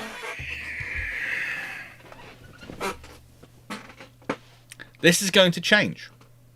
Which leads us to summary. Now, normally in a recorded video, this is where I put in a summary, but hopefully you've basically heard all everything in a live. But this is the point where I now say, right, for about the next 30 minutes, we're going to do questions. So if you've got questions about tonight's topic, please do put them in the chat. It's not the sort of like I do on Brew Ships where I have a bot going and I'm taking questions. I'm literally just going to be responding to the chat. Usually I can do this on a Thursday evening video because I don't usually have quite as many people watching on a Thursday evening video as I do on a Sunday evening video, and I don't usually have the same flow of questions because in a Brew Ships the questions can come on any naval history topic. Usually the ones on the Thursday, the ones I'm taking, are going to be the ones to do with this topic, so I can do it. But there is always the possibility that eventually this gets numerous enough that I do actually have to deploy the question bot.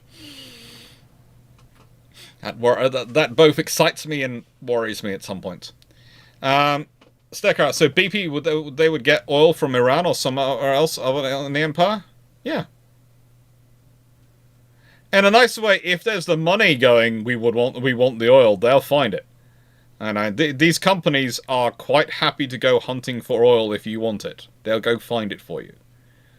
One of the interesting conversations I had with someone once was they said, well, it was impossible to build an oil-fired battleship early in the Queen Elizabeth because the oil wasn't there. And I went, the oil was there.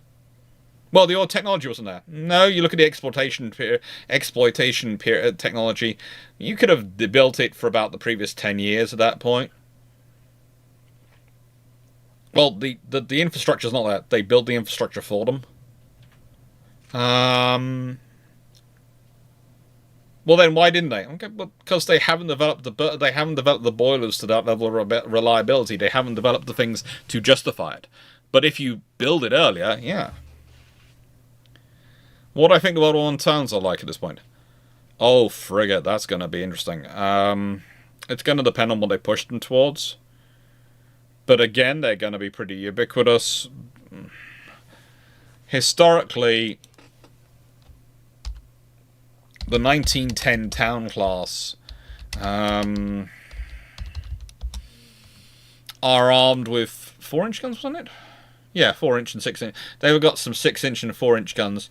So they might end up with turrets.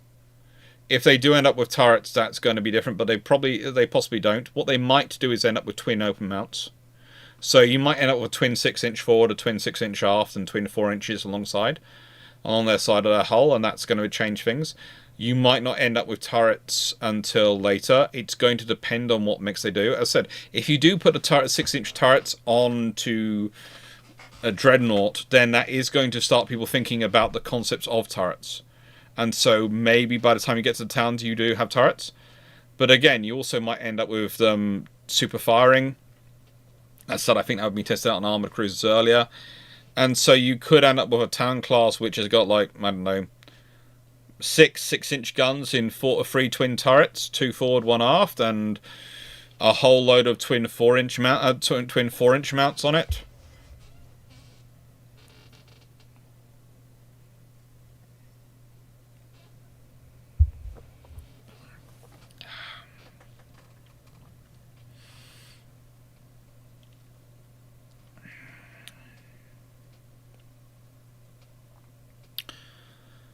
It'll be interesting. Speaking of oil, how would this increase the North Sea oil patch and now just to be based there to protect said assets? Getting oil out from beneath the sea is always more complicated than land, so it's going to probably increase funding for it, but how it's going to do it is going to depend on how these things are broken through and how they're analysed. And then defence is always the same way the British had planned to defend it during the Cold War, and ever since, we have a fleet. If you're having to defend your oil rigs, you have patrol ships out with them, and you hope to spot if the enemy are coming near. Probably hydrophones as well.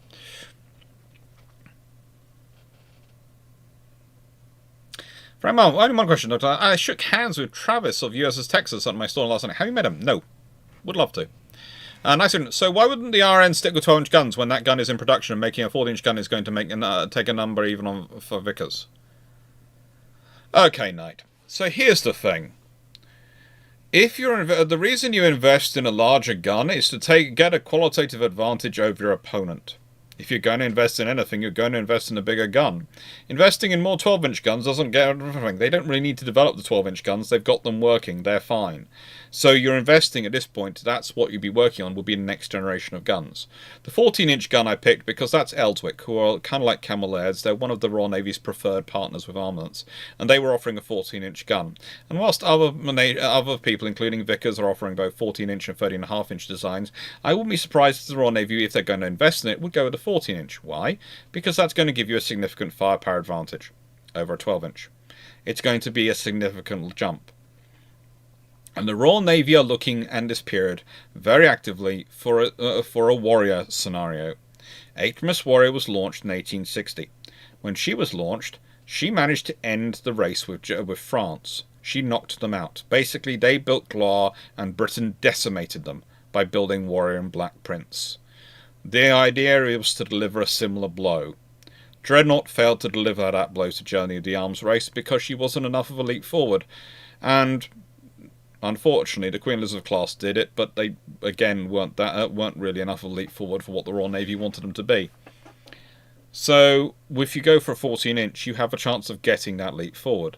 And the Royal Navy, if they'd had the money to invest, I think would have gone for it, because it would have made sense.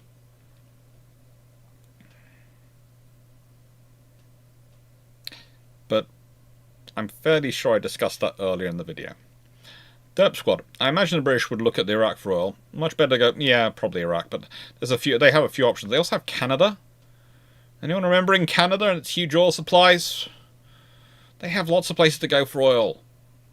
One of the things that people often forget is Canada supplies a lot of the oil for Britain during World War I and World War II. It's not America, it's Canada. Dirt Squad. Imagine the Green. Assume Germany is forced out of naval arms race. How much does Germany bite off? Does Britain let them? If Germany is forced out of the naval arms race, that's going to cause a lot of introspection in Germany. It's going to depend what happens. But if they advance eastward into Russia, Britain won't bother them at this point. Britain's relationship with Russia is bad enough for most of this period that if the Germans were just at war with the Russians and not heading towards the Channel and not heading towards France, they wouldn't worry them. If the Germans decide to absorb the French attack and annihilate it and then advance through France rather than going through Belgium, again, the British probably wouldn't bother, because remember the Franco-Prussian War? The British were happy. They didn't allow them to take over France, but Alsace-Lorraine, if they want it, that's fine. You can't have the whole of France, but you are allowed to humble the French. So it could well be sort of sensitive.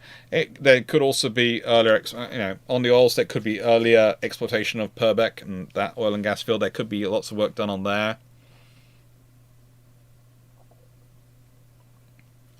So if British government funds all this, do you think they would let this go? You have to remember there's a very different approach to state secrets in this time period than there is in terms of history. I don't think radios, those sort of things, they probably would try and keep under wraps and those sort of things, but things like 14-inch guns, they're not going to worry about that. If they're funding that, the thing is they're gonna fund it probably on the basis of they get first refusal.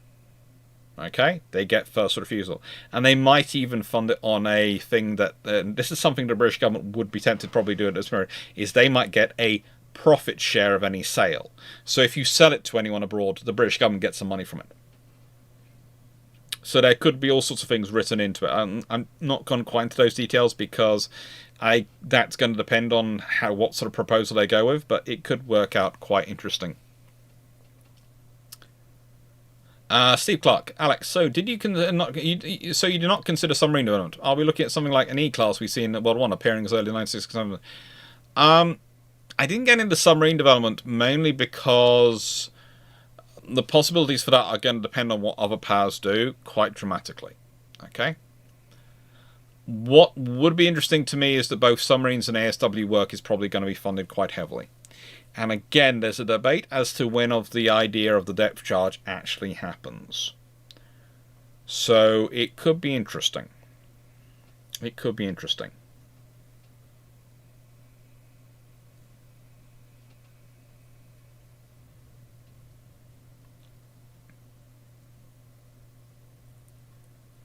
So, do you think there's a limit on how big a battleship you could build? One, there isn't really a limit on how big a one you could build. You could probably get one easily up to 100, 120,000 tons, sort of quite happily.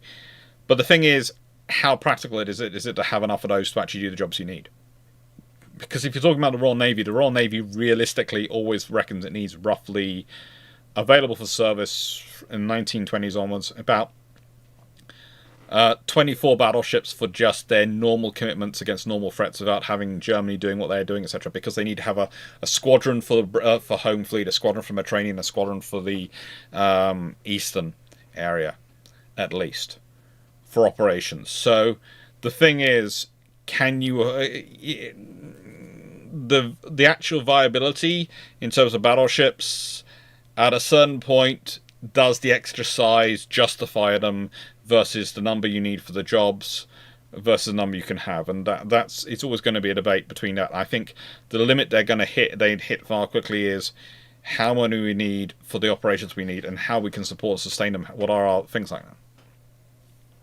John Mitchell, do you see an aircraft carrier coming before World War One? As I talked about it, there is a possibility, especially if you're doing fire control for longer range guns. If you've got radar, if radar somehow managed to develop, then you're possibly not going to need to go there. But realistically, you're probably going to have aircraft are probably the way to go for spotting aircraft, to spot for artillery, and they'd already looked at balloons and found them not necessarily worthwhile. So they probably might try balloons first, but then when they'll probably then go for more aircraft, planes, heavier than aircraft, as they call them. And at a certain point, you might well get carriers. You might even get them before World War One. You might even get them before 1940. It's going to depend on how things evolve, and especially how direct-to-fire control works out, because that's going to be the thing that's really going to push it. So if that starts early enough, you could end up with something being inverted in about 1914. Maybe even earlier. Nice ignorant. Who do we blame for this not happening? Well, when they consider and talk about this stuff, this is all based on taking the idea, as I said, it was a question, and I looked back, because I try and always make it as plausible historically as possible. And I went back and looked at it and went, well, if you take the ideas that they have about us naval staff, and they have, the whole funding they have for the discretionary funding, and they actually formalize that and actually have some more money backed up by a discretionary process, the thing is, would this have happened? If the staff had happened, there is a half-decent chance that this sort of happens, but there's no one you can really hold to blame, because it's a reform they didn't do rather than something they a reform they considered but didn't implement rather than something they didn't do. And it's just the Admiralty consensus at this time, the Sea Lords and quite a lot of the senior admirals don't want a staff. As said, they have their reasons. I talked about that. So realistically, it's based on the Admiralty staff and the Admiralty orders.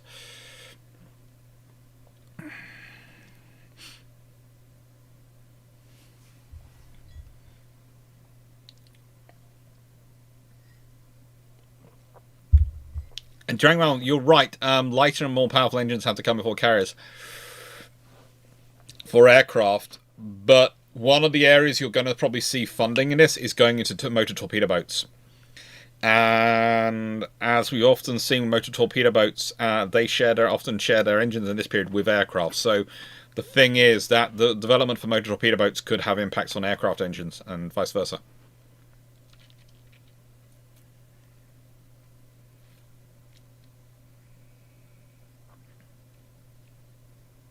Yeah, how early do you think gas turbines could run this timeline?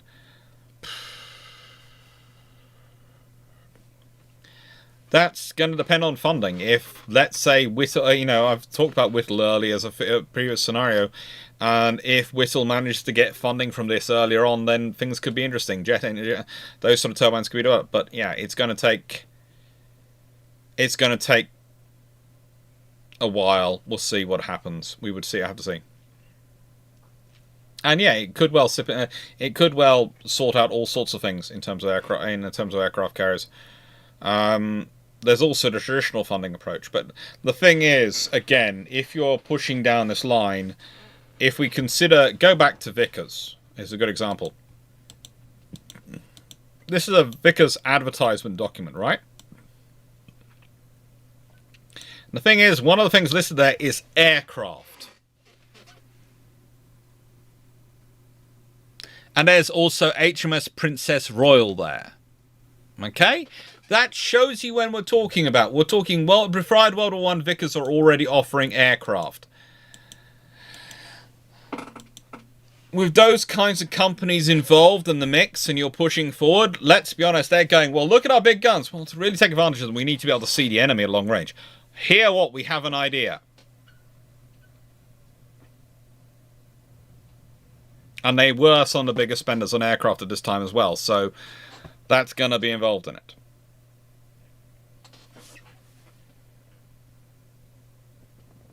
It's a really interesting idea to work through. I know some people don't like alternate histories, but for me, this is a case of, the criteria I used was I basically used, instead of using the traditional funding model the Royal Navy used for getting involved in things, I used a funding model for the 15-inch guns. Okay? The 15-inch 42s. That's all I did. I went and applied that model to the projects and said, okay, this is roughly that level rather than that level. So if I start funding it now, can I get it to there?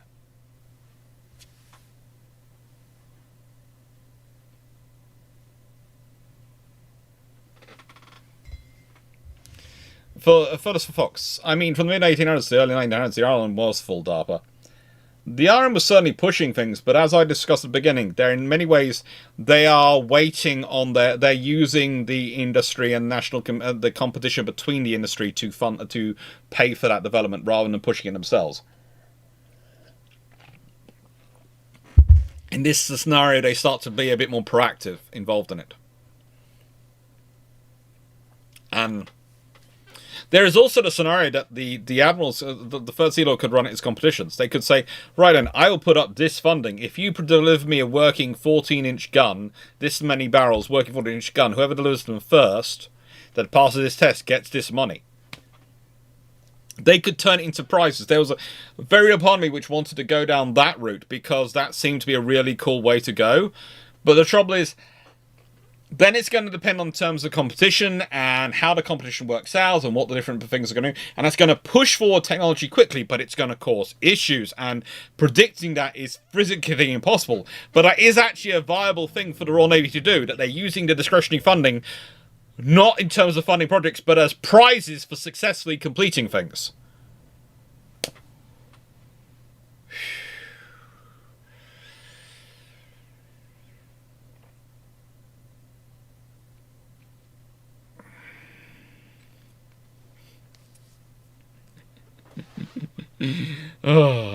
So yeah.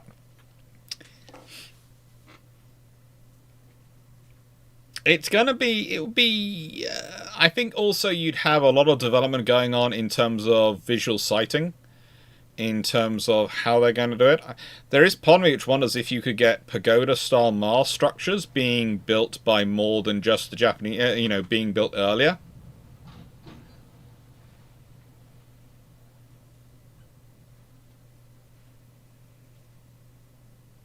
There are all sorts of options. It really is, quite a random possibility. Quite random and quite fun in some regards, because, the Royal Navy could really push forward, but so could a lot of other people. And it would change so much of history. Funding was very different in this period. It really was. It's a completely different ballgame. But it's also, I've got into more of the funding stuff in the in the recorded video, which will come out next Saturday on this. You have to look at the funding paradigm and breakdown of how we fund things and the risks that's prepared to be taken. I would say in many ways companies today are actually more risk adverse than companies were in 1900. So that's why governments have to get involved, have to fund so much, because the companies are so risk adverse.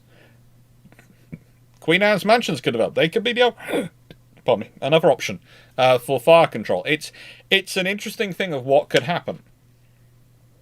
What could be the option? How big would the rangefinders get? That's one of the questions of how long is a piece of string, Steve Richards.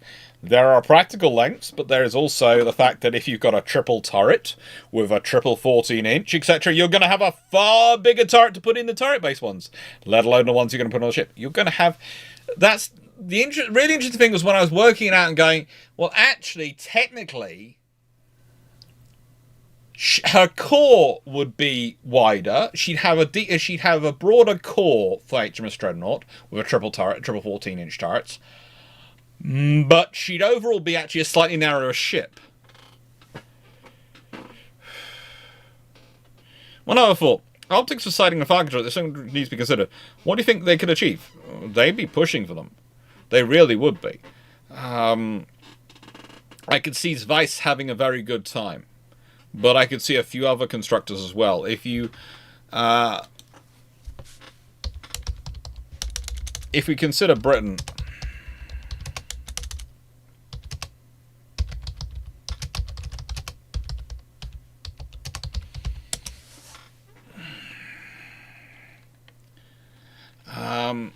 the Royal Navy sort of, Vickers and the other people who manufacture sights for the Royal Navy will probably be pushing hard, because again, those things go hand in hand with gun development. There's no point having a gun which can reach out a long range if you can't hit a target. And this is the thing when I'm talking about radar development again. I doubt it. I doubt radar would get developed before World War I. I really, really doubt it, because there are so many things in its way. But if you've got the incentive, I could see it coming about by the end of World War I, or even, a lot earlier, radar-directed fire control. And there's Taylor Hobson's as well, yeah. But Vickers tends to be... Taylor Hobson's make the lens, but Vickers tend to make the Taylor Hobson tend to make the lenses, some of the lenses, but Vickers make the sights. And the lenses go in the sights. It's all sorts of fun. Anyway, so... this has been roughly 3.5 hours long. Thank you very much for joining me. I'm going to go do another check on the house quickly after if this is over, and then I'm going to be on Discord to chat with people in general chat. My Master's Arms will be normally there. That's, if you don't know, the Discord has 2 levels of admins. They are the flotilla leaders and the Master's Arms. Master's Arms tend to keep things nice and polite in the chat and keep everyone respectful and happy. And basically it goes, they will tell, if they tell you off, that's one level, they will block you, and you can appeal to a flotilla leader. If a flotilla leader agrees with them, then that's confirmed, and then your final line of appeal is to me. Always be warned though, and I always do admit this, my natural inclination is, unless I'm shown extraordinary evidence, if my flotilla leaders and Master Arms have decided it's bad enough, they've actually banned you rather than just telling you to stop it. My usual inclination is, because they are far nicer souls than I am, by inclination. They are far nicer. I will back them up. But we'll see. But I mean, you say there's no point to a long-range gun that can't hit, but that's the whole gunnery from 81. Yeah, I'm not saying there's no point to it. I'm just saying, if you have a gun which can shoot that far, you want to try and be able to hit something, so you're going to be putting some effort into it. Anyway, I hope you all enjoyed. I hope Twitch has been working. I'm always worried that if am I getting the Twitch or am I not getting the chats from it. But there have been people consistently the whole way through, so I hope they've enjoyed it. And yeah, I've heard there's actually an education thing I can click it on rather than just chatting for Twitch, but I'm not sure how that works and whether my content would... I think it would count for it, but I don't know. So if anyone wants to go investigation whether education actually works on Twitch and whether I should use it, I'd be very thankful for you.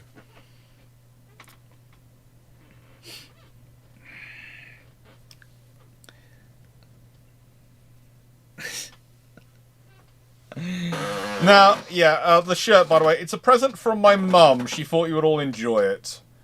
You can, I think, get them from Amazon. So... if you've seen it.